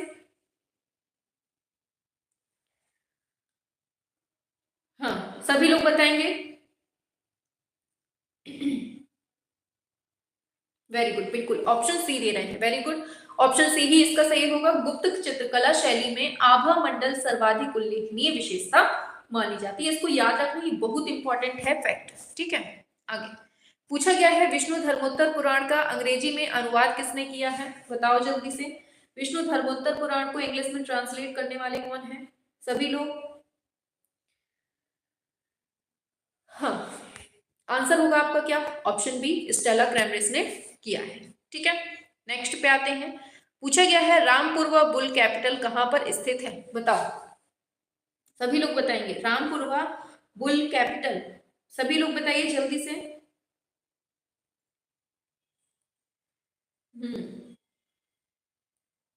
बिल्कुल शाबाश, वेरी गुड, बिल्कुल आंसर की बात करेंगे, ऑप्शन सी हो जाएगा, राष्ट्रपति भवन नई दिल्ली में स्थित है, ठीक है। इसकी खोज जो है 1876 में की गई थी, ठीक है, किसने की थी, कार्लाइल ने इसकी खोज की थी, ठीक है। चलिए जो बहुत पूछी जाती है, पहले इसको पढ़िए फिर उसको भी हम बताते हैं, ठीक है। हाँ 91 पे आइए, शाबाश, मेरा गलत हो गया, कोई बात नहीं, होने दीजिए, एक टाइम ऐसा आएगा सब सही होगा। देखिए तो इसको मेघदूतम और रघुवंशम और भी काफी है, अभी हम बताएंगे, ठीक है।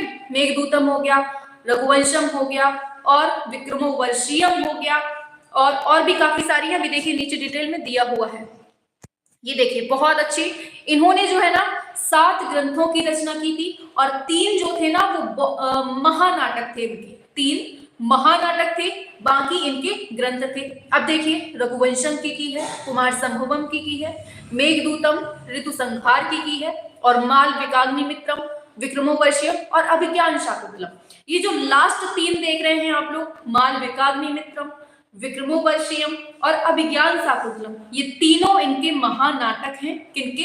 कालिदास के। ठीक है, बाकी जो आप लोग स्टार्टिंग के देख रहे हैं 4, ये आपके ग्रंथों में आते हैं। ठीक है, प्रथम 2 हैं आपके महाकाव्य लिखा भी है और तत्पश्चात जो 2 हैं वो खंड काव्य हैं और अंतिम 3 नाटक हैं। ठीक है, आगे चलते हैं। पूछा गया है अजंता का श्रेष्ठ कार्य किसके काल में हुआ है? बताइए जल्दी से। चालुक्य, वाकाटक, गुप्त काल, कुषाण काल। बहुत अच्छा रागिनी वर्मा, बहुत अच्छा, शाबाश। हाँ बताएंगे सभी लोग। और हाँ एक चीज और, जो रात में क्लास होती है ना आपकी वेस्टर्न आर्ट की, हमने प्लेलिस्ट बना दी है। आज आपका लास्ट डे है वेस्टर्न आर्ट का, मतलब कहा जाए तो वेस्टर्न आर्ट हमने आपकी पूरी करवा दी है। ठीक है, लेकिन उसमें जो कवर लगा है वो बीपीएससी के नाम से लगा है, तो आपको परेशान नहीं होना है, आप लोगों के लिए ही है वो। ठीक है, जो टीजीटी, पीजीटी, एलटी ग्रेड, मतलब कहा जाए तो वो सभी एग्जाम्स को कवर करता है। ठीक है, तो आप लोगों को जाकर उसको पढ़ लेना है, या फिर हम एक काम करेंगे, एक हम अलग से क्लास बना देंगे। ठीक है, उसमें उस क्लास को फिर से दोबारा चलवा देंगे टीजीटी पीजीटी के नाम से। ठीक है, तो आप लोग वहां से रिवाइज भी कर लेना। ठीक है, चलिए इसका पूछा गया है अजंता। जब अजंता की बात आती है तो कौन आते हैं? बौद्ध धर्म। और बौद्ध धर्म कहां से रिलेटेड है? गुप्त काल से, गुप्त काल से। ठीक है, अब देखिए इसकी डिटेल दी हुई है, बहुत इंपॉर्टेंट है ये। इंपॉर्टेंट क्या, ये सभी जानते हैं। ठीक है, इसको नहीं बताते हैं। चलिए पूछा गया है अभिज्ञान शाकुंतलम के रचयिता कौन है? हाँ बहुत अच्छा, गुप्त काल में वाकाटकों ने करवाया था। बहुत अच्छा, वेरी गुड। इसको बताइए क्या होगा? अभिज्ञान शाकुंतलम के रचयिता अभी जस्ट पढ़ा है, 3 महानाटक लिखे हैं। किसने? कालिदास ने। अभिज्ञान शाकुंतलम और विक्रमोर्वशीयम, और एक और कौन है? जल्दी से छाप दो, ऑप्शन ए हो जाएगा कालिदास। ठीक है, नेक्स्ट पे आते हैं। उदयगिरी और खांडगिरी की गुफाएं कौन से काल से संबंध रखती हैं? बताइए सभी लोग। मैम आपकी थ्योरी कहां पर मिलेगी? आप प्लेलिस्ट खोलना, आप जब प्लेलिस्ट वाले सेशन पे जाएंगे ना तो आपको पूरी थ्योरी की प्लेलिस्ट मिल जाएगी, आप वहां पे जाएंगे ना तो मिल जाएगा। ठीक है, हाँ बहुत अच्छा, बहुत अच्छा। यहाँ पर काल पूछ लिया गया है। अब आपको ये बताना है कि ये जो गुफाएं हैं ये कहाँ पर है, मेनली किस राज्य में है? मध्य प्रदेश में है, उड़ीसा में है, कर्नाटक में है, अरुणाचल प्रदेश में है। बताइए जल्दी से, ऑप्शन आपके सामने दे दिए हैं हमने। अच्छा, मध्य प्रदेश में, उड़ीसा में, वाह, एक से ज्यादा आंसर आ रहे हैं। कहां पर है जल्दी से बताइए आप लोग। नेक्स्ट है उदयगिरी की गुफाएं कौन से धर्म से संबंधित कला को दर्शाती हैं? बताइए। बौद्ध धर्म, जैन धर्म, हिंदू धर्म, ईसाई धर्म।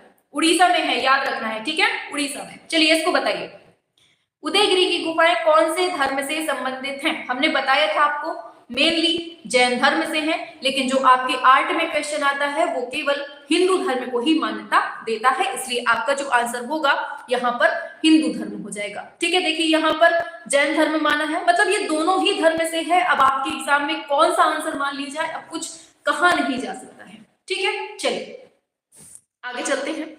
नेक्स्ट पर पूछा गया है भारतीय कला का स्वर्ण युग किसके टाइम को कहते हैं? बताओ। भारतीय कला का स्वर्ण युग सभी लोग करेंगे 96 पे, सभी लोग करिए, सभी लोग फटाफट से। भारतीय कला का स्वर्ण युग पूछा गया है, सभी लोग बताएंगे। बिल्कुल, किसको कहते हैं? अपने गुप्त काल को कहते हैं। क्यों कहते हैं? क्योंकि यहाँ पर मंदिरों का सबसे ज्यादा विकास हुआ है, इसलिए भारतीय कला का स्वर्ण युग कहते हैं। ठीक है, अगर पूछेगा, उसने पूछ लिया कि स्थापत्य कला का स्वर्ण काल किसको कहते हैं, तो पता है किसी को स्थापत्य कला का स्वर्ण काल किसको कहते हैं? और वही दूसरा क्वेश्चन पूछ लेगा कि मुगल काल में सबसे ज्यादा जो कला का स्वर्ण युग माना जाता है या फिर कला का सबसे ज्यादा जो विकास हुआ है वो किसके टाइम पे हुआ है? तो आंसर क्या जाएगा? इन दोनों का आंसर छापिए जल्दी से। Very good. हाँ, शाहजहां के काल में जो है वो स्थापत्य सबसे ज्यादा अपनी चरम सीमा पे था। चलिए, इसका आंसर आ चुका है।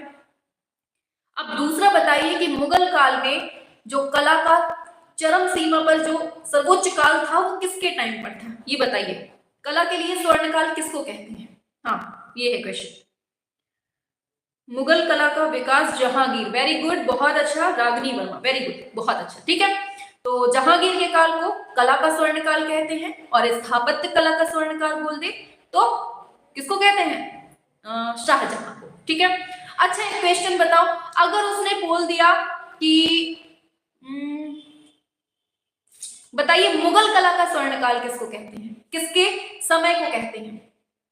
मुगल कला का स्वर्ण काल किसके टाइम पीरियड को कहते हैं? ऑप्शन दे, बताइए। शाहजहां, जहांगीर, अकबर, हुमायूं, बताइए। सभी लोग बताएंगे। मुगल कला का सॉरी हाँ, मुगल काल का स्वर्ण युग किसके टाइम को कहते हैं? शाहजहां के टाइम को कहते हैं। ठीक है, याद रखना है। चलो आगे बढ़ते हैं नेक्स्ट पर। नेक्स्ट है लौह स्तंभ कहां पर है? सभी लोग बताएंगे। लौह स्तंभ कहां पर है? सारनाथ में है क्या? इलाहाबाद में है? अजीमाबाद में है? नई दिल्ली में है? लौह स्तंभ इसको किसने बनवाया था? मालूम है किसी को? इसको किसने बनवाया था? बताइए जल्दी से।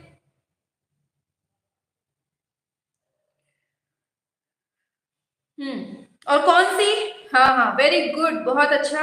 हाँ, न्यू दिल्ली में है। वेरी गुड, बहुत अच्छा, शाबाश। हाँ, चंद्रगुप्त विक्रमादित्य ने बनवाया था।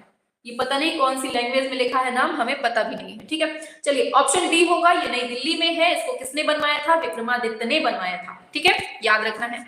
और इसकी डिटेल क्या दी है इसको देख लेते हैं। देखिए, लौह स्तंभ जो है ये दिल्ली में है। किसके निकट है? ये क्वेश्चन बन सकता है, इसलिए याद रखना कुतुब मीनार के निकट में स्थित एक विशाल स्तंभ है। और पता है ये जो लौह स्तंभ है ना, मतलब इतना पुराना है, इसके बावजूद इसमें इतनी सी भी मूर्छा नहीं दिखेगा आपको। मतलब कि वो जो लग नहीं जाता है मूर्छा बोलते हैं, वो बिल्कुल नहीं दिखेगा एक भी। बहुत अच्छी टेक्नोलॉजी थी उस टाइम पे। ठीक है, तो वही है, यह अपने आप में प्राचीन भारतीय धातु कर्म की पराकाष्ठा है। ठीक है, और किसने बनवाया है? ये लिखा है राजकुमार, किसने? राजा चंद्रगुप्त विक्रमादित्य ने इसको निर्माण करवाया है। ठीक है, चलो आगे चलते हैं।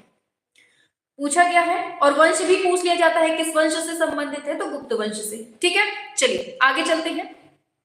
नेक्स्ट है विष्णु धर्मोत्तर पुराण के चित्र विभाजन के अंतर्गत नहीं आते हैं, बताइए। Very good. कीर्ति स्तंभ कहाँ है? चित्तौड़गढ़ में। वेरी गुड, चलिए इसको आइए बताइए। विष्णु धर्मोत्तर पुराण, अब बताना है इसको किसने लिखा था, बताओ जल्दी से। किसके अंतर्गत नहीं आता है ये पूछा गया है। बिल्कुल बिल्कुल बिल्कुल, बहुत अच्छा बहुत अच्छा बहुत अच्छा।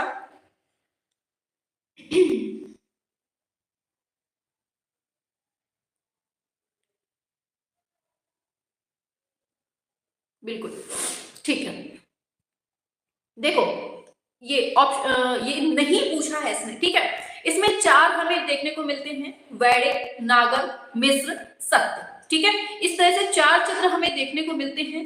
तो कौन नहीं मिलता है हमें? ऑप्शन बी हो जाएगा, वर्णिका नहीं मिलता है। ठीक है, अच्छा किसने लिखा है इसको, विष्णु धर्मोत्तर पुराण को? जल्दी से बताएंगे। पूछा गया है चित्र लक्षण के रचयिता कौन है? सभी लोग बताएंगे। चित्र लक्षणम के रचयिता कौन है? फटाफट से छापेंगे आप लोग। चित्र लक्षणम के रचयिता पूछे गए हैं आपसे। बिल्कुल, आंसर की बात करेंगे, ऑप्शन सी हो जाएगा, ये है राजा भयजीत। कौन है? राजा भयजीत। ठीक है, नेक्स्ट पे आते हैं। हाँ देखिए, नेक्स्ट पे आते हैं। पूछा गया है पकी हुई मिट्टी की ईंटों से बना सबसे पहला मंदिर कौन सा है? बताओ। जलगांव में है, भीतर गांव में है, मालेगांव में है, इनमें से कोई नहीं। अब जब आप आंसर बताएंगे तो ये भी बताएंगे ये कहां पर है, जगह मेनली। हाँ, सभी बताएंगे पकी हुई मिट्टी की ईंटों से बना सबसे पहला मंदिर कौन सा है।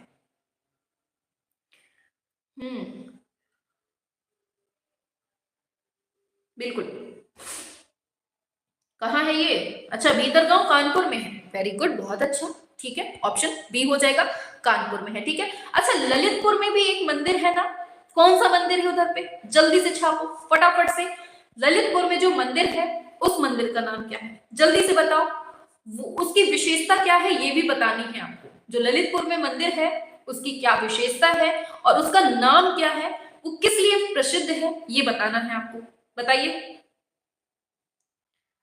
हाँ बताओ जल्दी से।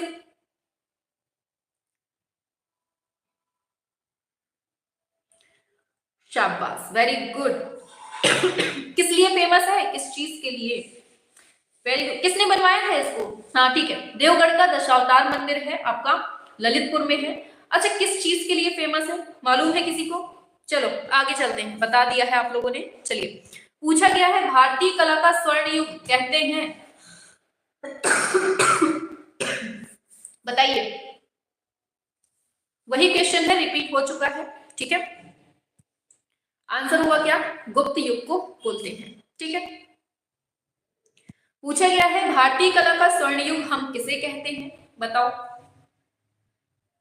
वही क्वेश्चन होंगे आपके, बस घुमाएगा, घूमना नहीं है, आंसर वही होगा। हाँ हाँ हाँ, विष्णु जी को समर्पित है। चलिए ठीक है, इसको आइए, बिल्कुल गुप्त युग वही होगा आंसर। ठीक है, आगे चलते हैं। पूछा गया है किस राजवंश के उत्थान काल में अजंता की गुफा में फ्रेस्को चित्र को चित्रित किया गया है, बताइए। किस राजवंश के उत्थान काल में अजंता की गुफा में फ्रेस्को चित्र को चित्रित किया गया? गुप्त, मौर्य, ब्रिटिश, शुंग, बताएंगे सभी लोग। 403, 103 सॉरी। हाँ यही है अपना आंसर, देख लिया है पहले से, ऑप्शन ए हो जाएगा गुप्त काल से। ठीक है, नेक्स्ट पे आते हैं। आज ये चैप्टर कंप्लीट हो जाएगा, कल फिर नेक्स्ट उठाएंगे। ठीक है, पूछा गया है भारतीय कला का स्वर्ण काल किसे माना जाता है। देख रहे हैं एक ही क्वेश्चन कितना रिपीट हो सकता है, बताइए क्या होगा, सभी लोग करेंगे। हाँ चलिए, बिल्कुल आंसर आ रहा है, यही है अपना गुप्त काल। ठीक है, ये टीजीटी 2009 में पूछा जा चुका है। पूछा गया है गुप्त काल की सर्वप्रमुख विशेषता क्या है? मूर्तिकला, मंदिरों का निर्माण, चित्रकला, काष्ठ कला। 105, 105 पे आइए। गुप्त काल की बता चुके हैं भाई, यही है अपना, मंदिरों का सबसे ज्यादा निर्माण होता है यही। ठीक है, आगे आलेखन कला का बहुलता से जो प्रयोग मिला है वो कहाँ मिला है? पाल शैली में, चोल शैली में, बताइए। आलेखन कला पूछा गया है आपका। हाँ सभी लोग बताएंगे आलेखन कला, बिल्कुल आंसर की बात करेंगे, यही आपकी गुप्त शैली में मिला हुआ है। ठीक, आगे पूछ लिया है देवगढ़ का जो मंदिर है वो उत्तर प्रदेश के कहाँ है, बताओ जल्दी से। 107 पे आएंगे सभी लोग।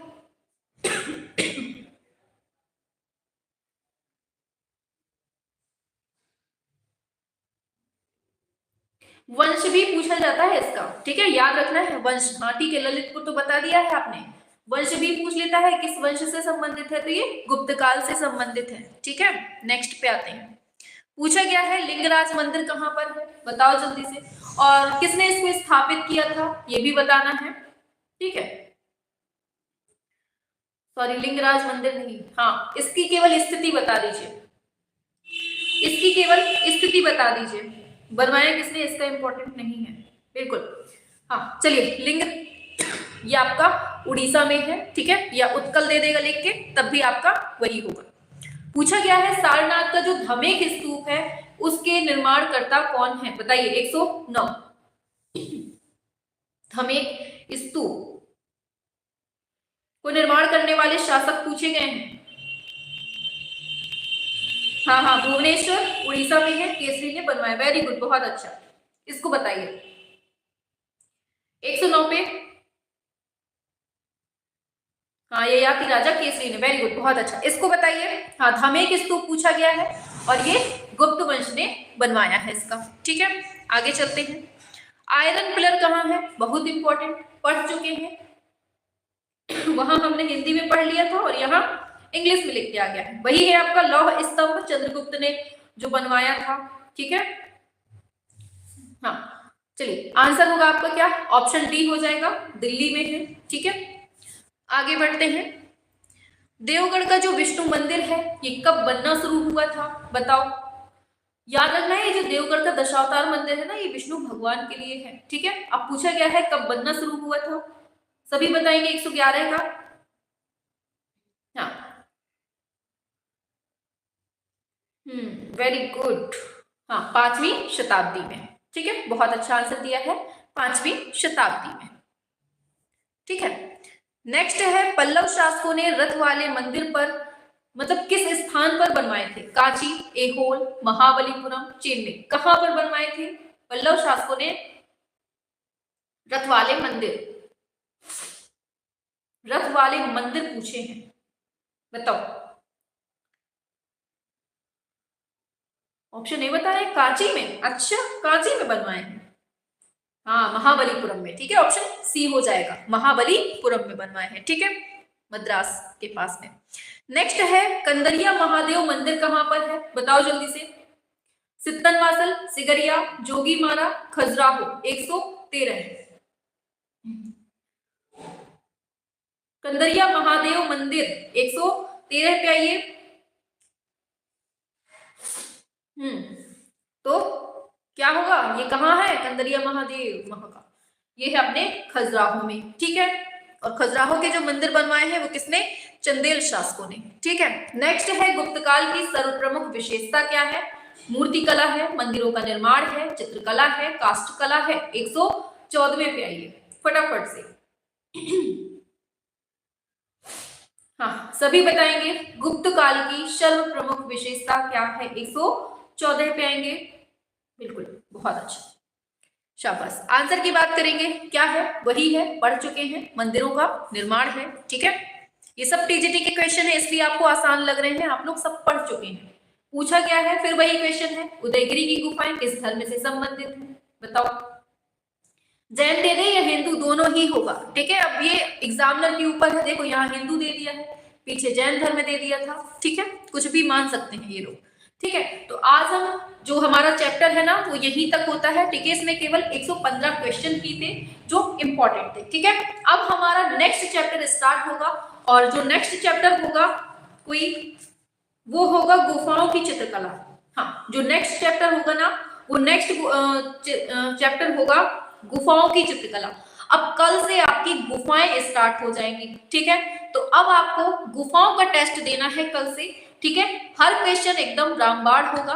ठीक है, आज हमें इसलिए नहीं लगाया है एक्स्ट्रा, ये वाले मतलब गुफाएं स्टार्ट करनी थी इसलिए आज हमने एक्स्ट्रा नहीं लगाई है, क्योंकि ये नए सिरे से ही स्टार्ट की जाए तो ज्यादा अच्छा होगा। क्योंकि जो गुफाएं है ना वो एक अहम रोल निभाती हैं आपके एग्जाम में, क्योंकि लगभग 4 से 5 क्वेश्चन आपके इन्हीं गुफाओं से पूछे जाते हैं। ठीक है, तो हम इनको कल से ही स्टार्ट करेंगे। हम सोच रहे थे कि आज से ही करें, लेकिन ये था कि अगर आज से कर देंगे तो पूरा मिक्सअप हो जाएगा।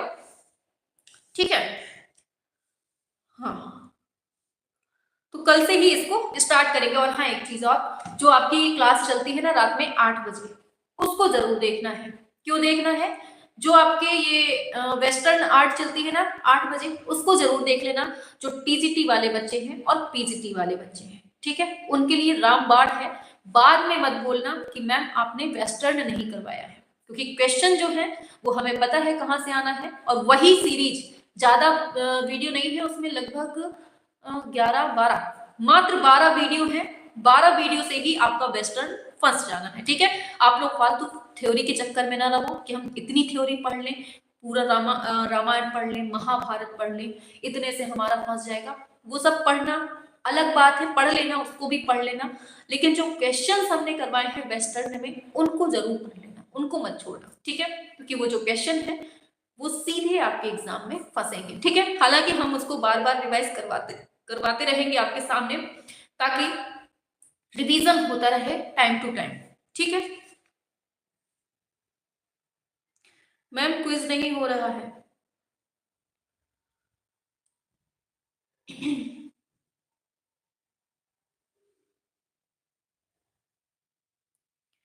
मैम रिवीजन अच्छे से हो रहा है, हाँ इतने बार पढ़ा देंगे हर चीज को कि बिल्कुल रट जाएगा आप लोगों को। जी ma'am, nice class. Ma'am quiz नहीं हो रहा है, परेशान मत होइए, क्विज हम करवा देंगे रात में, ठीक है 10 बजे होता है। इस टाइम पर रवि सर पता नहीं क्या हो गया है, वो करवाते ही नहीं है,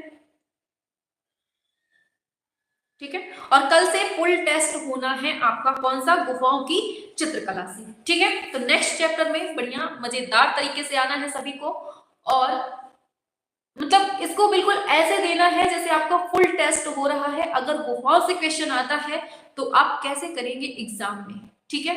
बस वही आपका कल हम फुल टेस्ट लेंगे गुफाओं की चित्रकला से, इसलिए पढ़ के आना, ठीक है। पहले से टॉपिक बता दिया है आपको। मैम आपके पढ़ाने की शैली बहुत बहुत अच्छी है। मैम कुछ मौखिक ही पूछ लीजिए इसी से। अच्छा मौखिक पूछ ले। अच्छा बताओ, बाघ की गुफाएं कहाँ हैं और कौन सी नदी के किनारे हैं और कौन से जनपद में है, बताइए जल्दी से। इसकी खोज किसने की थी, बताइए जल्दी से, फटाफट से। बाघ के बारे में छाप दो सभी लोग फटाफट से, चलो पूछते हैं आज हम क्वेश्चन।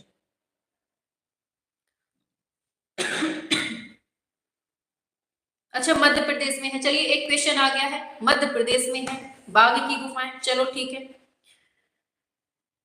कौन सी पर्वत श्रृंखला में है ये भी बताओ। हाँ धार जिले में है, एक और आ गया आंसर। हाँ बाघनी नदी के किनारे है, ठीक है।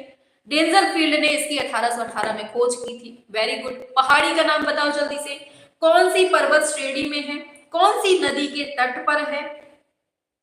ये बागनी नदी, ठीक है। बागनी नदी तो बता दिया आपने, लेकिन आपको बताना है बागनी नदी जो है वो मेन किस नदी की सहायक नदी है, बताओ। हाँ विंध्याचल पर्वत में है, वेरी गुड। नदी का नाम बताओ जल्दी से।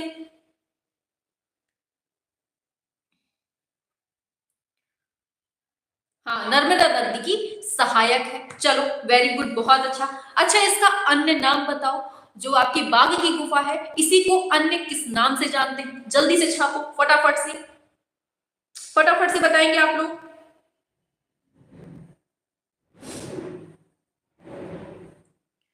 सभी लोग बताएंगे।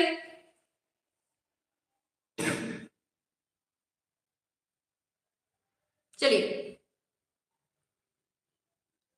अच्छा कलियन है, वेरी गुड, कलियन है। और इसी को हम पंच पांडु भी बोलते हैं, याद रखना है, पंच पांडव की गुफा भी इसको बोलते हैं, ठीक है, याद रखना है। चलिए अच्छा बताओ, इसका जो विस्तृत प्रकाशन किया था वो किसने किया था, बाघ की गुफाओं का विस्तृत प्रकाशन करने वाले कौन है, जल्दी से नाम बताएंगे। इसका जो विस्तृत परिचय दिया था हमको, हाँ बताइए जल्दी से फटाफट से।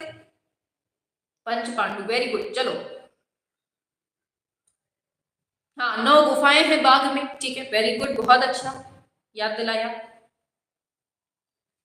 इसका जो विस्तृत प्रकाशन दिया था ना वो डॉक्टर इम्फे ने दिया था, किसने, डॉक्टर इम्फे ने दिया था, ठीक है। कल जब पढ़ाएंगे ना बिल्कुल दमदार तरीके से, मजा आएगा, ठीक है। हाँ ठीक। हंटर यहाँ कहाँ से आ गए भाई, हंटर तो वहां पे थे पीछे, पांडव की गुफा में। हाँ वो वहां दूसरी जगह थे वो, ठीक है। हाँ वेरी गुड। हाँ एक को रंग महल बोलते हैं, वेरी गुड, बहुत अच्छा, चलो।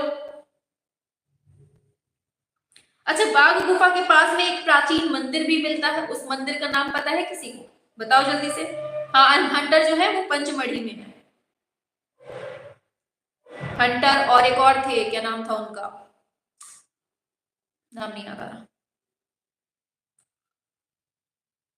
वेरी गुड, बहुत अच्छा। देखिए बाघेश्वरी देवी का मंदिर जो है वो बाघ गुफा के पास में है, ठीक है। जब कल पढ़ेंगे ना तो बहुत अच्छे से समझ में आएगा आपको।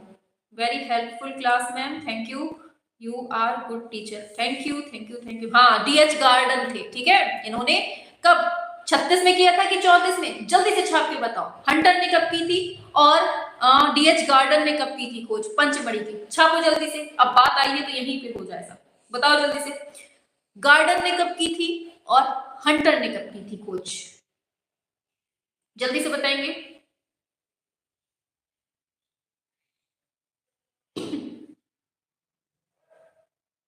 बताइए जल्दी से। हंटर ने 32 में की थी, गार्डन ने 36 में की थी। वेरी गुड, बहुत अच्छा, शाबाश। चलिए ठीक है, तो आज हम यहीं तक रखते हैं। कल बिल्कुल अच्छे से जुड़ना है, और कल क्या चलना है आपका, गुफाओं वाला टॉपिक है आपका। ठीक है, चलिए तो एक बार दिल उड़ा दीजिए जल्दी से, और लाइक नहीं किया है तो कर दीजिएगा, पसंद आ रही हो तो। ठीक है, चलिए बहुत अच्छा, चलिए ऑफ करते हैं। ठीक है।